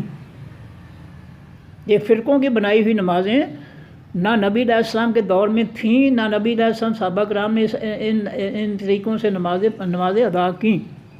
اس لیے اللہ کو پتہ تھا کہ میرے نبی کی نماز، میری نماز کے خلاف جو ہے لوگوں نے، فرقوں نے نمازیں بنا لینی، اللہ کو پتہ تھا، اس لیے صلاۃ کے لفظ پر الف لام لگا دیا کہ خاص نماز، وہ خاص نماز جو ہے وہ قائم کرتے ہیں، وہ خاص نماز جو نبی علیہ السلام نے جس نماز کا طریقہ بیان کیا۔ مسجد نبوی کے اندر ایک آدمی نماز پڑھتا ہے، چلنے لگا، نماز پڑھ کر چلنے لگا، نبی علیہ السلام ارجع فصلی فإنک لم تصلی، واپس لوٹ جا، تو نے نماز نہیں پڑھی، حالانکہ اس نے نماز پڑھی تھی۔ نبی علیہ السلام کی نماز کی نفی کر رہے ہیں کہ تم نے نماز نہیں پڑھی، حالانکہ اس نے نماز پڑھی ہے۔ پھر جاؤ جا کے نماز پڑھو، پھر پڑھی، پھر کہا آپ نے کہا تو نے نماز نہیں پڑھی، پھر پڑھو، 3 دفعہ یہ واقعہ ہوا۔ اس نے کہا اللہ کے رسول مجھے تو یہی طریقہ آتا ہے۔ پھر نبی علیہ السلام اس کو طریقہ سمجھایا کہ اس طریقے سے نماز پڑھو۔ گویا طریقہ اگر نماز کا غلط ہے تو وہ نماز نہیں ہوئی، نبی علیہ السلام کے فرمان کے مطابق وہ نماز نہیں ہوئی، جس کا طریقہ نبی علیہ السلام والا نہیں ہے۔ نبی علیہ السلام اس کو طریقہ سکھایا پھر نماز کا۔ اور یہ جو فرقوں کی نمازیں ہیں، اگر وہ نبی علیہ السلام کے جو ہے وہ نماز سے نہیں ملتی ہیں تو یہ نمازیں نہیں ہیں، ان سے بچنا چاہیے۔ تو اس کے بعد جو ہے وَيُؤْتُونَ الزَّكَاةَ زکوٰۃ اقیم الصلاۃ الذین یؤمنون اپنا یقیمون الصلاۃ یؤتون الزکوٰۃ، زکوٰۃ دیتے ہیں۔ الزکوٰۃ الف لام لگا دیا، اللہ کو پتہ تھا کہ زکوٰۃ میں بھی لوگوں نے جو اپنی مرضی کرنی ہے، اس لیے الف لام لگا دیا۔ خاص زکوٰۃ جس کو اللہ کے رسول صلی اللہ علیہ وسلم نے مقرر کیا بطور زکوٰۃ، وہ ادا کرتے ہیں۔ جو اللہ کے پیغمبر سے جو ہے وہ نصاب مقرر کیا زکوٰۃ کا، وہ نصاب اگر دیتے ہیں تو وہ حقیقی زکوٰۃ ہے۔ اسی طرح جو ہے آگے ہے کہ جو آپ کی طرف اتاری گئی ہے یہ جو ہے وہ اس پر ایمان لاتے ہیں۔ اس کے بعد آخر میں ہے کہ ہم بالآخرت یوقنون، الآخرت حقیقی آخرت کی زندگی پر ایمان لاتے ہیں۔ تو یہ جہاں اس میں معرفہ ہے وہاں اس میں معرفت کا ترجمہ بھی معرفہ ہی ہونا چاہیے، جہاں نکرہ ہے وہاں نکرہ ہی ہونا چاہیے۔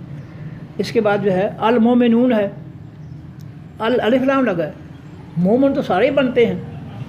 مدینہ کے جو منافق تھے وہ بھی اپنے آپ کو مومن ہی کہتے ہیں، قرآن کہتا ہے ان الذین ومن الناس من یقول آمنا باللہ والیوم الآخر۔ یہ قرآن پاک کا دوسرا رکوع ہے سورہ بقرہ کا، کہ لوگوں میں سے ایسے کہ جو دعویٰ کرتے ہیں کہ ہم بھی اللہ پر آخر پر ایمان لائے۔ ایمان کا دعویٰ تو منافق بھی کرتے تھے، لیکن اللہ تعالیٰ نے المومنون پر الف لام لگا دی کہ جو حقیقی ایمان والے ہیں، دل سے ایمان والے، منافق نہیں، جو زبان سے کلمہ پڑھتے ہیں اندر سے وہ کفر کا ساتھ دیتے ہیں، وہ نہیں، المومنون حقیقی ایمان والے۔ اسی طرح النبی الف لام لگا ہوا، خاص نبی، حقیقی نبی، سچا نبی، اس کا ترجمہ جو ہے وہ ترجمے اٹھا کر دیکھ رہے ہیں، النبی یونا یا نبی جینا، نبی جو ہے اس کا نکرہ ترجمہ کیا گیا، یہ ترجمہ غلط ہے۔ معرفہ کا ترجمہ نکرہ ہو ہی نہیں سکتا، اگر ہے تو غلط ہے، 100% غلط ہے۔ حقیقی نبی۔ اس طرح الحج الف لام کیوں لگایا اللہ تعالیٰ نے؟ کہ اللہ کو پتہ تھا کہ انہوں نے ادھر ادھر بھی حج کرنے۔ میں کالج جانے کے لیے ویگن پر سفر کر رہا تھا اور اس نے کیسٹ لگا دی ڈرائیور نے، اور وہ ایک عورت قوالی کر رہی تھی، میرا حج ہو گیا، میرا حج ہو گیا، میرا داتا دے دربار پہ حج ہو گیا۔ اللہ کو پتہ تھا کہ انہوں نے درباروں پر بھی جا کے حج کرنے، بہشتی دروازہ دخل بنا ہوا ہے، اللہ کو پتہ تھا۔ تو الحج الف لام لگایا، حقیقی حج، وہ اللہ کے پیغمبر کے مقرر کیے ہوئے مقامات پر جا کر اللہ کے طریقے کے مطابق حج ادا کرتا ہے، وہ ہے حقیقی حج۔ وہ اپنے طریقے سے جو ہے فرقوں کے طریقے سے حج کریں گے وہ حج نہیں ہوگا، جو نبی علیہ السلام کے طریقے پر حج ہوگا وہ صحیح حج ہوگا۔ اس طرح العمرہ تو الف لام لگا ہوا، حقیقی عمرہ، جس کا طریقہ نبی علیہ السلام نے بیان فرمایا۔ الشہر الحرام، خاص مہینے احترام والے، خاص مہینے، الف لام لگا ہوا۔ الحرام، خاص حرمت والے، خاص عزت والے۔ اسی طرح الصالحات، حقیقی نیکیاں، الف لام کیوں لگایا؟ اللہ کو پتہ تھا کہ لوگوں نے اپنے جو ہے وہ اپنے کاموں کو نیکیاں بنا لینا۔ مثلا ایک جیب تراش اگر کہے جی میں نے تو اس لیے لوگوں کی جیبیں کاٹتا ہوں، میرے محلے میں ایک بیوہ عورتیں، چھوٹے چھوٹے بچے اس کے، میں ان کی مدد کرتا ہوں، تو یہ نیکی نہیں ہوگی، یہ اس کا اپنا فلسفہ ہے۔ اللہ کے رسول کا فرمان کہیں نہیں ہے کہ لوگوں کی جیبیں کاٹ کر غریبوں، یتیموں، مسکینوں، بیووں پر خرچ کرو، کہیں نہیں جو حکم ہے۔ اس نے اپنی مرضی سے جو ہے اس کو نیکی بنا لیا، جیب کاٹنے کو۔ تو یہ الصالحات، حقیقی نیکیاں، جن کو اللہ کے پیغمبر صلی اللہ علیہ وسلم نے نیکی قرار دی ہے۔ تو یہ نیکیاں جو ہیں الف لام لگایا اللہ تعالیٰ۔ اس کے بعد الطیبون، حقیقی پاکیزہ لوگ جو دل سے پاک ہیں، جو صرف زبان سے ہی جو ہے پاک ہے وہ ان کی بات نہیں ہے. اب تو یہ بات حقیقی پاکیزہ عورتیں، حقیقی الف لام لگا الخبیثات، حقیقی ناپاک عورتیں جو ثابت شدہ پلید زانی ہیں، شرابی ہیں، جو ہے مشرک ہیں، وہ ہے الخبیثات، الف لام لگایا حقیقی. اس طرح الخبیثون حقیقی ناپاک. تو الف لام لگانے کا مقصد یہ ہے کہ جو حقیقت میں ہے اس کا ہم ٹکرا ترجمہ نہیں کر سکتے، اس کا ہم نیکیاں الصالحات کا ہم نیکیاں نہیں کر سکتے. حقیقی نیکیاں ترجمہ صحیح ہے، صرف نیکیاں ترجمہ غلط ہے. پاکیزہ مرد، پاکیزہ عورتیں، ناپاک مرد، ناپاک عورتیں ترجمے غلط ہیں. حقیقی پاکیزہ مرد، حقیقی پاکیزہ عورتیں، حقیقی ناپاک مرد، حقیقی ناپاک عورت، الف لام لگا ہوا ہے. معرفہ کا ترجمہ معرفہ ہی کریں گے پھر ٹھیک ہوگا، نکرہ کریں گے غلط ہے. العلماء حقیقی علماء جو اللہ کے آسمانی دین کے علماء ہیں. جعلی علماء تو دیکھیں سب اسمبلیوں میں جائیں، ٹیبل لگا کر علماء اور مفتیوں سب شیطانی جمہوریت جو ہے جس کو اللہ نے فتنہ قرار دیا، دیکھنے سارے اس کی سپورٹ کر رہے ہیں اسمبلیوں میں بیٹھ کر، ووٹ دے کر ووٹ لے کر سارے دیکھ لو، اپنی آنکھوں سے دیکھ لو. یہ الزام تراشی نہیں ہے. جس کافروں کے نظام کو اللہ نے سورہ الانعام اور سورہ بقرہ کے اندر فتنہ قرار دیا اور سورہ کافرون کے اندر اس کا بائیکاٹ کرنے کا حکم دیا، آج سب فرقوں کے علماء اور مفتی جو ہے شیطانی فتنے کو جو ہے کافروں کے فتنے کو مسلط کر کے اسمبلیوں میں بیٹھے مال بنا رہے ہیں، لاکھوں روپیے کھا رہے ہیں. کسی کا لسی کا 60 لاکھ روپیہ خرچہ آ جاتا ہے 5 سال میں. اب جس کے 10-60 لاکھ کی پیے قوم کے پیسے کی، اس نے فروٹ کتنا کھایا ہوگا، اس نے گوشت کتنے کھائے ہوں گے، اس نے اور نعمتیں پھل کتنے کھائے ہوں گے. یہ اندازہ کریں آپ اس لوٹ مار کا. یہ صرف شیطانی فتنے کی وجہ سے، یہ سارے فتنے جو ہیں لوٹ مار کے، یہ سارے جو ہے ظلم کے، یہ سارے کافروں کے فتنے کی وجہ سے یہ فتنے سارے جو ہے وہ پیدا ہوئے. اللہ کا دین تو امن سلامتی والا ہے. یہ تو سکھاتا ہے کہ اگر نبی علیہ السلام کے صحابہ کے گھر میں کوئی شے کھانے کے لیے نہیں ہے تو نبی علیہ السلام کے گھر میں بھی نہیں ہے. اگر صحابہ کرام کے گھروں میں فاقے ہیں تو نبی علیہ السلام کے گھر میں بھی فاقے ہی ہے. حضرت عائشہ صدیقہ رضی اللہ فرماتی ہیں کہ مہینہ مہینہ ہمارے گھر میں چولہا نہیں جلتا تھا. اگر صحابہ کرام کے پیٹوں پر جو ہے پتھر بندھے ہوئے بھوک کے ہوئے تو نبی علیہ السلام کے پیٹ پر بھی 2 پتھر بندھے ہوئے. یہ ہے اسلام. یہ تو فتنہ ہے کہ کرسیوں والے جو ہے وہ سب کو لوٹ کر لے جائیں، قوم کو کنگال کر دیں، برباد کر دیں، اور ساتھ علماء اور مفتی بھی لٹیروں میں شامل ہو جائیں. یہ کہاں کا انصاف ہے؟ عمر بن عبدالعزیز خلیفہ ہیں بنو امیہ کے. بیوی نے جو ہے حلوہ پیش کیا تو کہا یہ آٹا کہاں سے ہے حلوے کا؟ جو آٹا بیت المال سے ملتا ہے میں اس میں تھوڑا تھوڑا نکال کر بچا کر جو ہے حلوہ بنا لیا. بیت المال کے خزانہ محافظ کو بلایا، ہمارا اتنا آٹا کم کر دو. جتنا راشن ایک عام بدو کو ملتا ہے بیت المال میں سے، اتنا خلیفہ کو جو ہے اتنا راشن مل رہا ہے. یہ جو ہے یہ ہے حقیقی علماء جو ہے وہ انصاف پسند ہوتے ہیں، وہ ظالم نہیں ہوتے، وہ لوٹ مار کرنے والے نہیں ہوتے. اور دیکھ لیں وہ کافروں کے فتنے کو اللہ کی زمین اور مخلوق پر مسلط کرنے والے نہیں ہوتے. کیا صحابہ کرام اور نبی علیہ السلام نے کافروں کا فتنہ مسلط کیا تھا مدینہ کی ریاست میں؟ ایمانداری سے فیصلہ تو کریں. یہ جو اسمبلیوں کا فتنہ ہے، سب چور ڈاکوؤں کے جو ہے اسمبلیاں ہیں، سارے جو ہے چور ڈاکو کٹھے لوٹ مار کے لیے.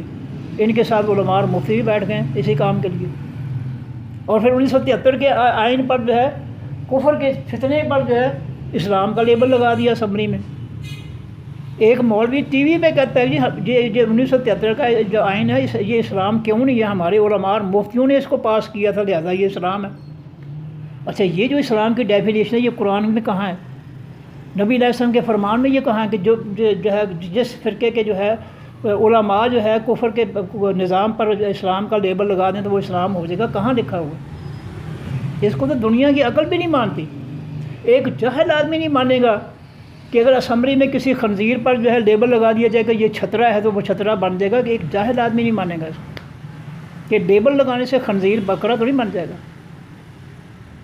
تو یہ جو العلماء سے مراد ہے العلماء حقیقی علماء جن کے پاس واقعی اللہ کے دین کا علم ہے. اور وہ نبی علیہ السلام صحابہ کی مثال آپ اپنے سامنے دیکھ لیں کہ انہوں نے کافروں کا، یہودیوں کا یا مکہ والوں کا فتنہ مسلط نہیں کیا مدینہ کی ریاست پر. انہوں نے اللہ کے آسمانی دین کو نافذ کیا. یہ ہیں العلماء. اس کے بعد العلم ہے، اطلب العلم.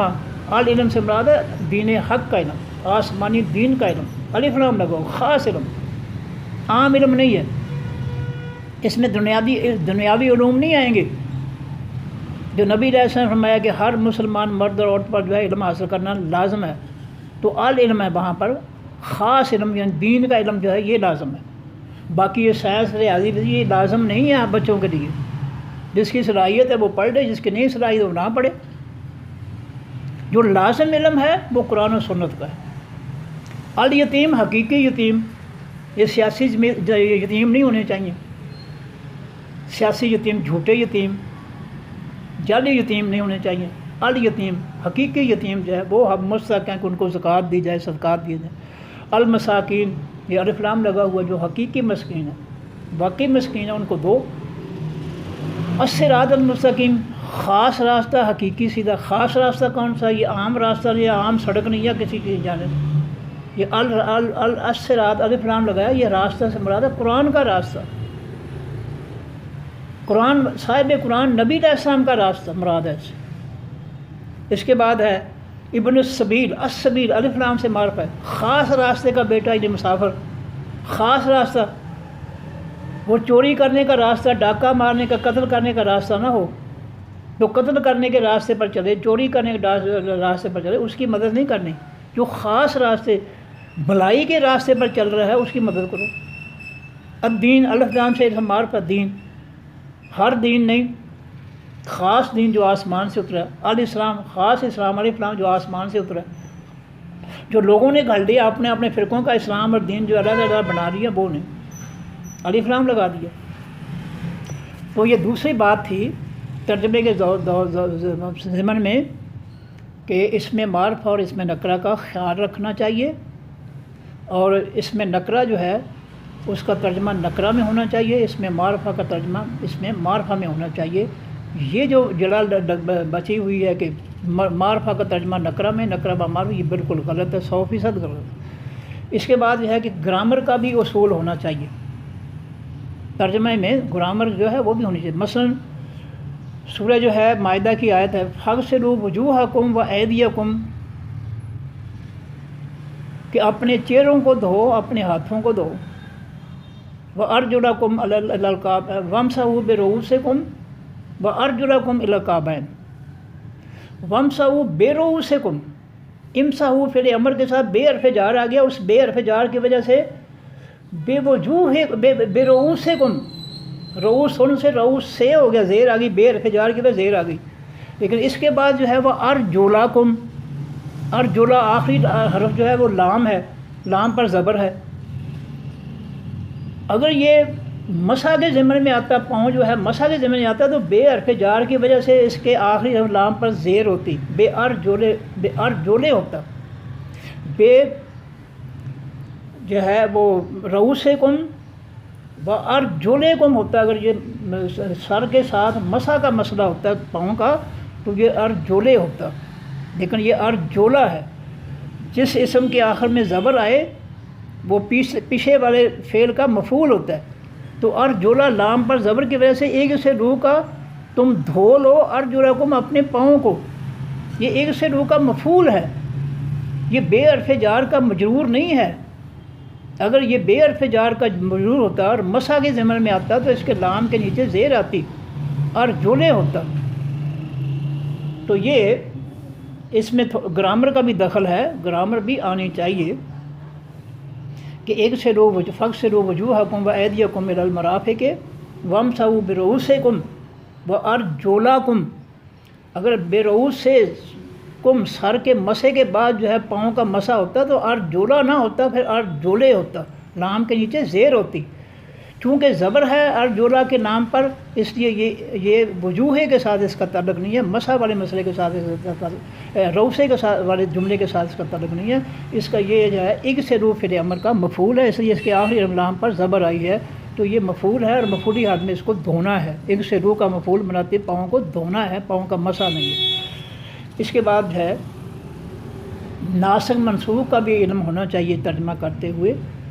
کہ اللہ کا کلام نبی علیہ السلام کے کلام کو منسوخ کر سکتا ہے، لیکن نبی علیہ السلام کا کلام اللہ کے کلام کو منسوخ نہیں کر سکتا۔ اسی طرح شروع میں جو ہے آیت تھی کہ مرنے والا جو ہے اپنی وراثت کی وصیت کر کے جائے۔ جب وصیت میں جو ہے وہ دیکھا کہ کچھ خرابیاں پیدا ہو رہی ہیں، کسی کو زیادہ، کسی کو کم، کسی کو محروم، تو اللہ تعالیٰ نے وراثت کے قوانین خود اتار دیے اور وراثت کی آیات کے ساتھ جو ہے وہ آیت وصیت جو ہے اس کو منسوخ کر دیا، تو قرآن سے قرآن کو منسوخ کر دیا۔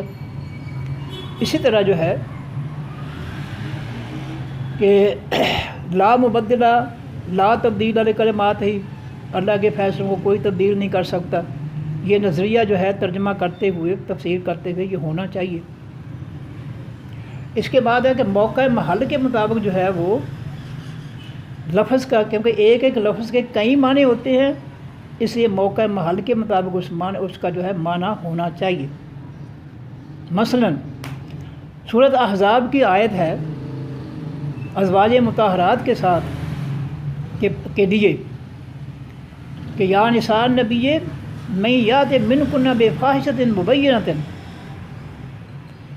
اب سارے ترجمے جو ہے فاحشۃ مبینۃ کھلی بے حیائی ترجمے لکھے ہوئے ہیں، جبکہ یہ ترجمہ جو ہے یہ بالکل غلط، 100% غلط۔ یہ فاحشۃ جو ہے نکرہ ہے، اگر یہ الفاحشہ ہوتا تو پھر اس کا ترجمہ بے حیائی ہو سکتا تھا، خاص بے حیائی، جس کو ہم بے حیائی سمجھتے ہیں، بری بات، بدکاری۔ لیکن چونکہ یہ نکرہ ہے، اس لیے نکرہ کے معنی جو ہے ایک سے زیادہ ہوتے ہیں، اور یہاں پر جو ہے فاحشہ کا معنی بے حیائی نہیں ہے۔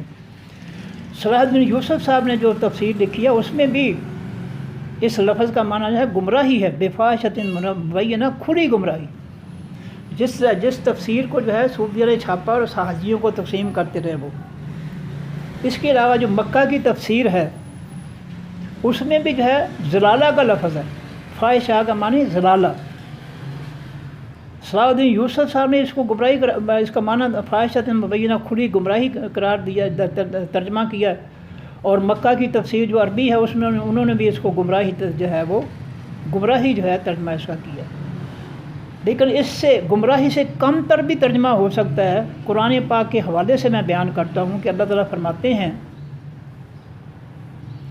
کہ لَئِن شَكَرْتُمْ لَأَزِيدَنَّكُمْ، اگر تم میری نعمتوں کے شکر گزاری کرو گے، جو میں تمہیں دے رہا ہوں اس پہ شکر ادا کرو گے تو میں تمہارا رزق بڑھا دوں گا۔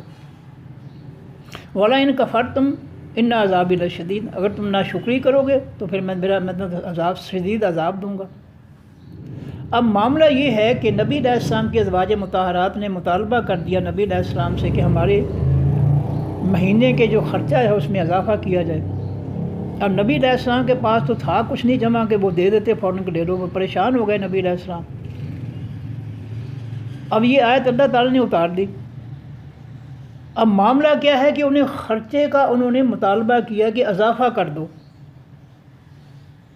اور اللہ تعالیٰ نے یہ فاحشہ کا لفظ استعمال کیا، نکرہ، تو اس میں جو ہے وہ بے حیائی تو چیز کوئی نہیں اس میں۔ ازواج مطہرات کا جو مطالبہ ہے رزق میں اضافہ کیا تو وہ بے حیائی بدکاری تو نہیں ہے، وہ تو مطالبہ ہے رزق کے اضافے کا، اور اس کا فیصلہ اللہ نے کیا کہ اگر تم موجودہ رزق پر شکر گزار رہو گے تو میں تمہارا رزق بڑھا دوں گا۔ یہ اللہ کا اصول ہے۔ اب نبی علیہ السلام کے بس میں نہیں تھی، اس لیے آپ خاموش رہے۔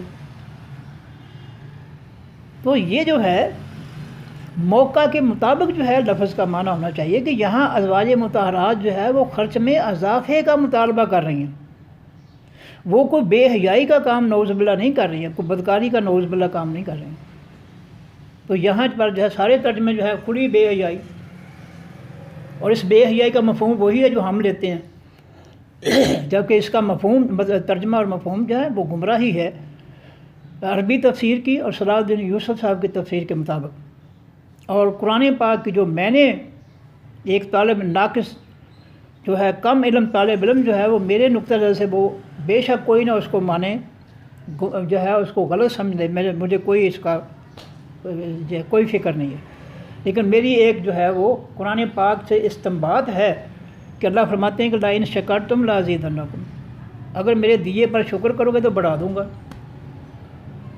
تو اب جو انہوں نے جو ہے جو مطالبہ کیا زیادتی کا، تو وہ گمراہی بھی ہو سکتی ہے مفہوم کے اعتبار سے، لیکن میری سمجھ میں جو اس قرآن پاک کی آیت سے میں لے کر اخذ کر رہا ہوں، تو اللہ تعالیٰ دوسری آیت میں فرماتے ہیں کہ جس کا چاہے وہ رزق بڑھا دے، جس کا چاہے وہ کم کر دے۔ جی اللہ تعالیٰ کی قدرت میں ہے کہ جس کا چاہے رزق جو ہے وہ بڑھا دے، جس کا چاہے کم کر دے۔ تو یہ دونوں آیتیں جو ہے ان کی روشنی میں جو میں نے اس کا معنی اخذ کیا ہے وہ ہے کہ انہوں نے جو ہے وہ ان سے ناشکری ہوئی ہے کہ اللہ کے دیے رزق پر جو قائم رہنے کی بجائے، شکر گزار رہنے کی بجائے انہوں نے مطالبہ کر دیا کہ بڑھا دو۔ تو یہ رزق بڑھانا جو ہے یہ ناشکری میں آتا ہے، تو اس کا معنی جو ہے ناشکری بھی ہو سکتا ہے۔ لیکن اگر کوئی اس کو جو ہے میری استدلال جو ہے قرآن پاک کی آیتوں کے پیش نظر کوئی نہیں مانتا تو ٹھیک ہے، میں قبول کرتا ہوں کہ اگر میری جو ہے تشریح غلط ہے تو غلط ہے، ٹھیک ہے۔ میں عالم نہیں ہوں، نہ میں مفتی ہوں، نہ عالم میں، میرا دعویٰ ہی نہیں ہے۔ میں ایک طالب علم ہوں، ادنا سا طالب علم ہوں، عالم نہیں ہوں، میں نہیں دعویٰ کرتا۔ تو بہرحال موقع محل کے مطابق چونکہ انہوں نے رزق بڑھانے کا مطالبہ کیا تھا تو یہ بے حیائی میں نہیں آتا، یہ گمراہی میں آ جاتا ہے، ناشکری میں آ سکتا ہے، لیکن بے حیائی جو ترجمے کیے ہوئے ہیں وہ ترجمہ غلط ہے۔ اسی طرح سورہ بقرہ کی آیت جو ہے وہ جو میں نے پہلے بیان کی ہے کہ ان الذین کفروا سواء علیہم اانذرتہم ام لم تنذرہم لا یؤمنون، یا نبی جنہوں نے کفر ہی کر دیا، انکار ہی کر دیا، آپ ان کو ڈرائیں یا نہ ڈرائیں وہ یہ ایمان نہیں لائیں گے۔ تو یہ جو ہے کہ وہ ایمان نہیں لائیں گے،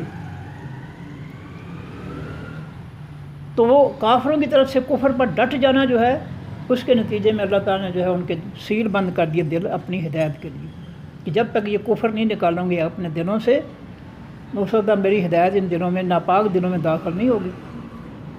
اب یہ بات یہاں پر اس آیت میں کافروں کا ذکر ہو رہا ہے، لیکن مرزئی جو ہے قادیانی جو تفسیر لکھنے والا ہے اس نے لکھا ہے کہ جو ہے کہ مرزا صاحب کی نبوت پر نبی علیہ السلام نے مہر تصدیق لگا دی۔ اب آیت جو ہے وہ تو کافروں کا ذکر ہے اور کافروں کے دلوں پر مہر لگائی ہے، سیل بند، سیل جس کو کہتے ہیں وہ مہر سیل لگائی ہے۔ اب وہ جو ہے وہ قادیانی جو مفسر ہے وہ لکھتا ہے کہ جو نبی علیہ السلام کی جو ہے وہ نبی علیہ السلام نے جو ہے مرزا صاحب کی نبوت پر مہر تصدیق لگا دی ہے، تو یہ تصدیق والی تو آیت نہیں ہے، یہ تو کافروں کے راستے کو، ہدایت کے راستے کو سیل بند کرنے والی آیت ہے۔ تو یہ بے موقع جو ہے اس قسم کا جو ہے مفہوم یہاں جڑنا جو ہے یہ ٹھیک نہیں ہے۔ اسی طرح میں نے پہلے بیان کیا ہے کہ وہ خطیب صاحب جو تھا جس نے کہا کہ اللہ ہی گمراہ کرتا ہے، اللہ ہی گمراہ کرتا ہے، اللہ ہی گمراہ کرتا ہے، اس نے ثبوت کے طور پر جو ہے حدیث تقدیر بیان کر دی کہ جی ماں کے پیٹ میں بچہ ہوتا ہے تو جو ہے وہ اللہ تعالیٰ دیکھ دیتے ہیں کہ یہ جہنمی ہے، لہٰذا اللہ نے اس کو گمراہ کیا، نعوذ باللہ۔ تو حدیث تقدیر کو حدیث گمراہی لے رہا ہے، تو اس بات کا بھی پتہ ہونا چاہیے نا کہ یہ حدیث کو جو ہے کہ یہ آیت جو ہے کہ کس مفہوم میں ہے، یہ حدیث کس میں اپنا مطلب جو ہے اس سے نکالنا، یہ تو کوئی ترجمہ نہیں ہے، یہ تو کوئی تفسیر نہیں، یہ تو قرآن پاک کے ساتھ جو ہے کھلواڑ ہے، یہ تو من مرضی کی جو ہے کہ گمراہی جو ہے پھیلا رہے ہیں۔ تو یہ بے موقع باتیں جو ہے قرآن پاک میں شامل کرنا جن کا تک نہیں بنتا موقع محل کے مطابق، آیت کچھ ہے کس ضمن میں ہے اور وہ کچھ ٹھونس رہا ہے اس میں، حدیث کچھ ہے وہ اپنی مرضی اس میں ٹھونس رہا ہے، یہ چیز نہیں ہونی چاہیے ترجمے میں اور تشریح میں۔ اس کے بعد جو ہے کہ سب سے احسن تفسیر جو ہے وہ سورہ فرقان کی آیت نمبر 33 میں اللہ نے فرمائی ہے کہ اے نبی صلی اللہ علیہ وسلم نے ہم نے آپ کو احسن تفسیر عطا فرمائی ہے۔ وَلَا يَأْتُونَكَ بِمَثَلٍ إِلَّا جِئْنَاكَ بِالْحَقِّ وَأَحْسَنَ تَفْسِيرًا، سورہ فرقان ہے، پارہ 19 ہے، پہلا رکوع ہے، آیت نمبر 33 ہے۔ اللہ فرماتے ہیں اے نبی صلی اللہ علیہ وسلم یہ ہمارے حق کے مقابلے میں کوئی کچھ نہیں لا سکتے، ہم نے آپ کو حق دیا ہے قرآن پاک اور اس کی احسن تفسیر عطا فرمائی ہے۔ ہر پیغمبر کو جو اللہ نے کتاب دی ہے اس کی تفسیر بھی اللہ نے خود جو ہے پیغمبر کو دی ہے بذریعہ وحی، یہ نہیں کہ صرف کتاب دی ہے اب جو مرضی کرو، نہیں، تفسیریں بھی، کتابوں کی تفسیریں بھی اللہ نے خود وحی کے ذریعے سمجھائی۔ تو نبی علیہ السلام کو جو تفسیر ملی ہے اس کا نام قرآن پاک میں سورہ الفرقان آیت نمبر 33 پارہ 19 رکوع نمبر 1 میں احسن تفسیر کے الفاظ موجود ہیں کہ ہم نے آپ کو احسن تفسیر اے نبی صلی اللہ علیہ وسلم احسن تفسیر عطا فرمائی۔ تو یہ تفسیر جو آسمانی تفسیر ہے یہ زبان مبارک سے نکلی ہے، نبی علیہ السلام کے زبان مبارک سے، اور یہی تفسیر حقیقی ہے، یہی سچی تفسیر ہے۔ اس کے الٹ جو بھی لوگوں نے فرقوں نے اپنے مولویوں نے ان کے مولویوں نے ان کے جو ہے جنہوں نے بھی تفسیریں کی لکھی ہیں وہ احسن تفسیر کے مقابلے میں نہیں آ سکتی۔ اس لیے قرآن کو سمجھنے کے لیے احسن تفسیر ضروری ہے، لازم ہے۔ وہ تفسیر کی جائے جو نبی علیہ السلام نے کسی آیت کی تفسیر کی ہے۔ اس کے بعد جو ہے کہ میں نے پہلے بیان کیا کہ ایک مولوی جو ہے اس نے کہا جی 1973 کا آئین اسلام کیوں نہیں ہے، ٹی وی پر اس نے کہا، میں نے خود سنا، اس کی شکل بھی دیکھی ہے، اور وہ جو ہے عمران خان کا جو ہے وہ مشیر خاص رہا ہے، اور جب شہباز شریف آ گیا تو اس کے ساتھ بھی عمرہ کرنے چلا گیا۔ یہ مولوی ہر فن مولا ہیں، ہر فن مولا، ہر ایک کے ساتھ جڑ جاتے ہیں۔ تو اس نے ٹی وی پہ کہا تھا جی 1973 کا آئین جو ہے اسلام کیوں نہیں ہے، ہمارے علماء اور مفتیوں نے اس کو پاس کیا اسمبلی میں، لہٰذا یہ اسلام ہے۔ کیا اللہ تعالیٰ نے، اللہ کے پیغمبر نے کہیں کہا ہے قرآن میں یا حدیث میں کہ جو کسی فرقے کے مولوی جو ہے کفر پر اگر لیبل لگا دیں اسلام کا تو وہ کفر نہیں رہے گا، وہ اسلام بن جائے گا؟ جی تو یہ لیبل لگانے سے اسلام تبدیل نہیں ہوتا، لیبل لگانے سے اسلام تبدیل نہیں ہوتا کہ ہم اپنے فرقوں کے لیبل لگا لیں تو اسلام کو تبدیل کر لیں، اسلام تبدیل نہیں ہوگا۔ لا تبدیل لکلمات اللہ، لا مبدل لکلمات، اللہ کے فیصلوں کو، اللہ کے دین کو کوئی نہیں بدل سکتا۔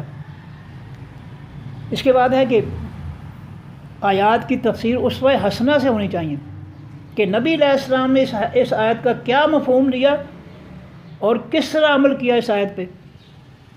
میں لیکچر دے رہا تھا تو ایک لڑکے نے سوال کر دیا کہ جی 11ویں کے بارے میں آپ کا کیا خیال ہے؟ میں نے کہا بیٹا مجھے تو 11ویں کے بارے میں نہ قرآن میں ملا نہ حدیث میں ملا۔ تو ایک لڑکا کھڑا ہو گیا کلاس سے، کیوں نہیں جی قرآن پاک میں ہے 11ویں شریف کے بارے میں۔ میں نے کہا بیٹا وہ آیت پڑھ دو اگر آپ کے پاس ہے۔ تو اس نے آیت پڑھ دی، الا ان اولیاء اللہ لا خوف علیہم ولا هم یحزنون،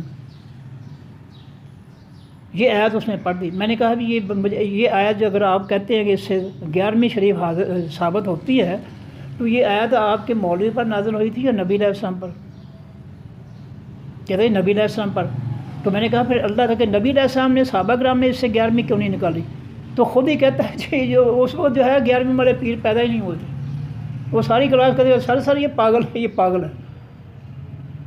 جس آیت کا نبی علیہ السلام نے جو ہے صحابہ کرام نے جو ہے جس آیت کا مفہوم 11ویں شریف نہیں لیا، تم کون ہوتے ہو لینے والے؟ تمہارا مولوی کون ہوتا ہے اس آیت کا جو ہے تفسیر کرنے والا 11ویں شریف کی؟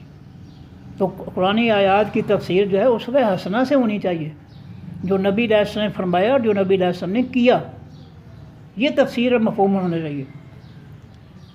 تو یہ ہے آج کی جو ہے گزارشات تھی تفسیر اور ترجمے کے بارے میں۔ جو کوتاہیاں نظر آتی ہیں ان کی جو ہے اصلاح کرنا لازمی ہے۔ میں نے ثبوت دے دیے ہیں محکم آیات سے اور صلاح الدین یوسف صاحب کی تفسیر سے، مکہ مکرمہ کی جو علماء کی جو ہے عربی تفسیر سے، کراچی کے چھپے ہوئے قرآن کی تفسیر سے میں نے حوالے دے دیے ہیں۔ اللہ تعالی ہمیں سمجھ کی توفیق عطا فرمائے۔ وصدق اللہ العظیم وصدق رسولہ النبی الکریم وصلی اللہ تعالی علی رسول خیر خلق محمد وآلہ وصحبہ اجمعین۔ والسلام، اللہ حافظ۔ پروفیسر محمد انور آبان، ہوشیار پوری۔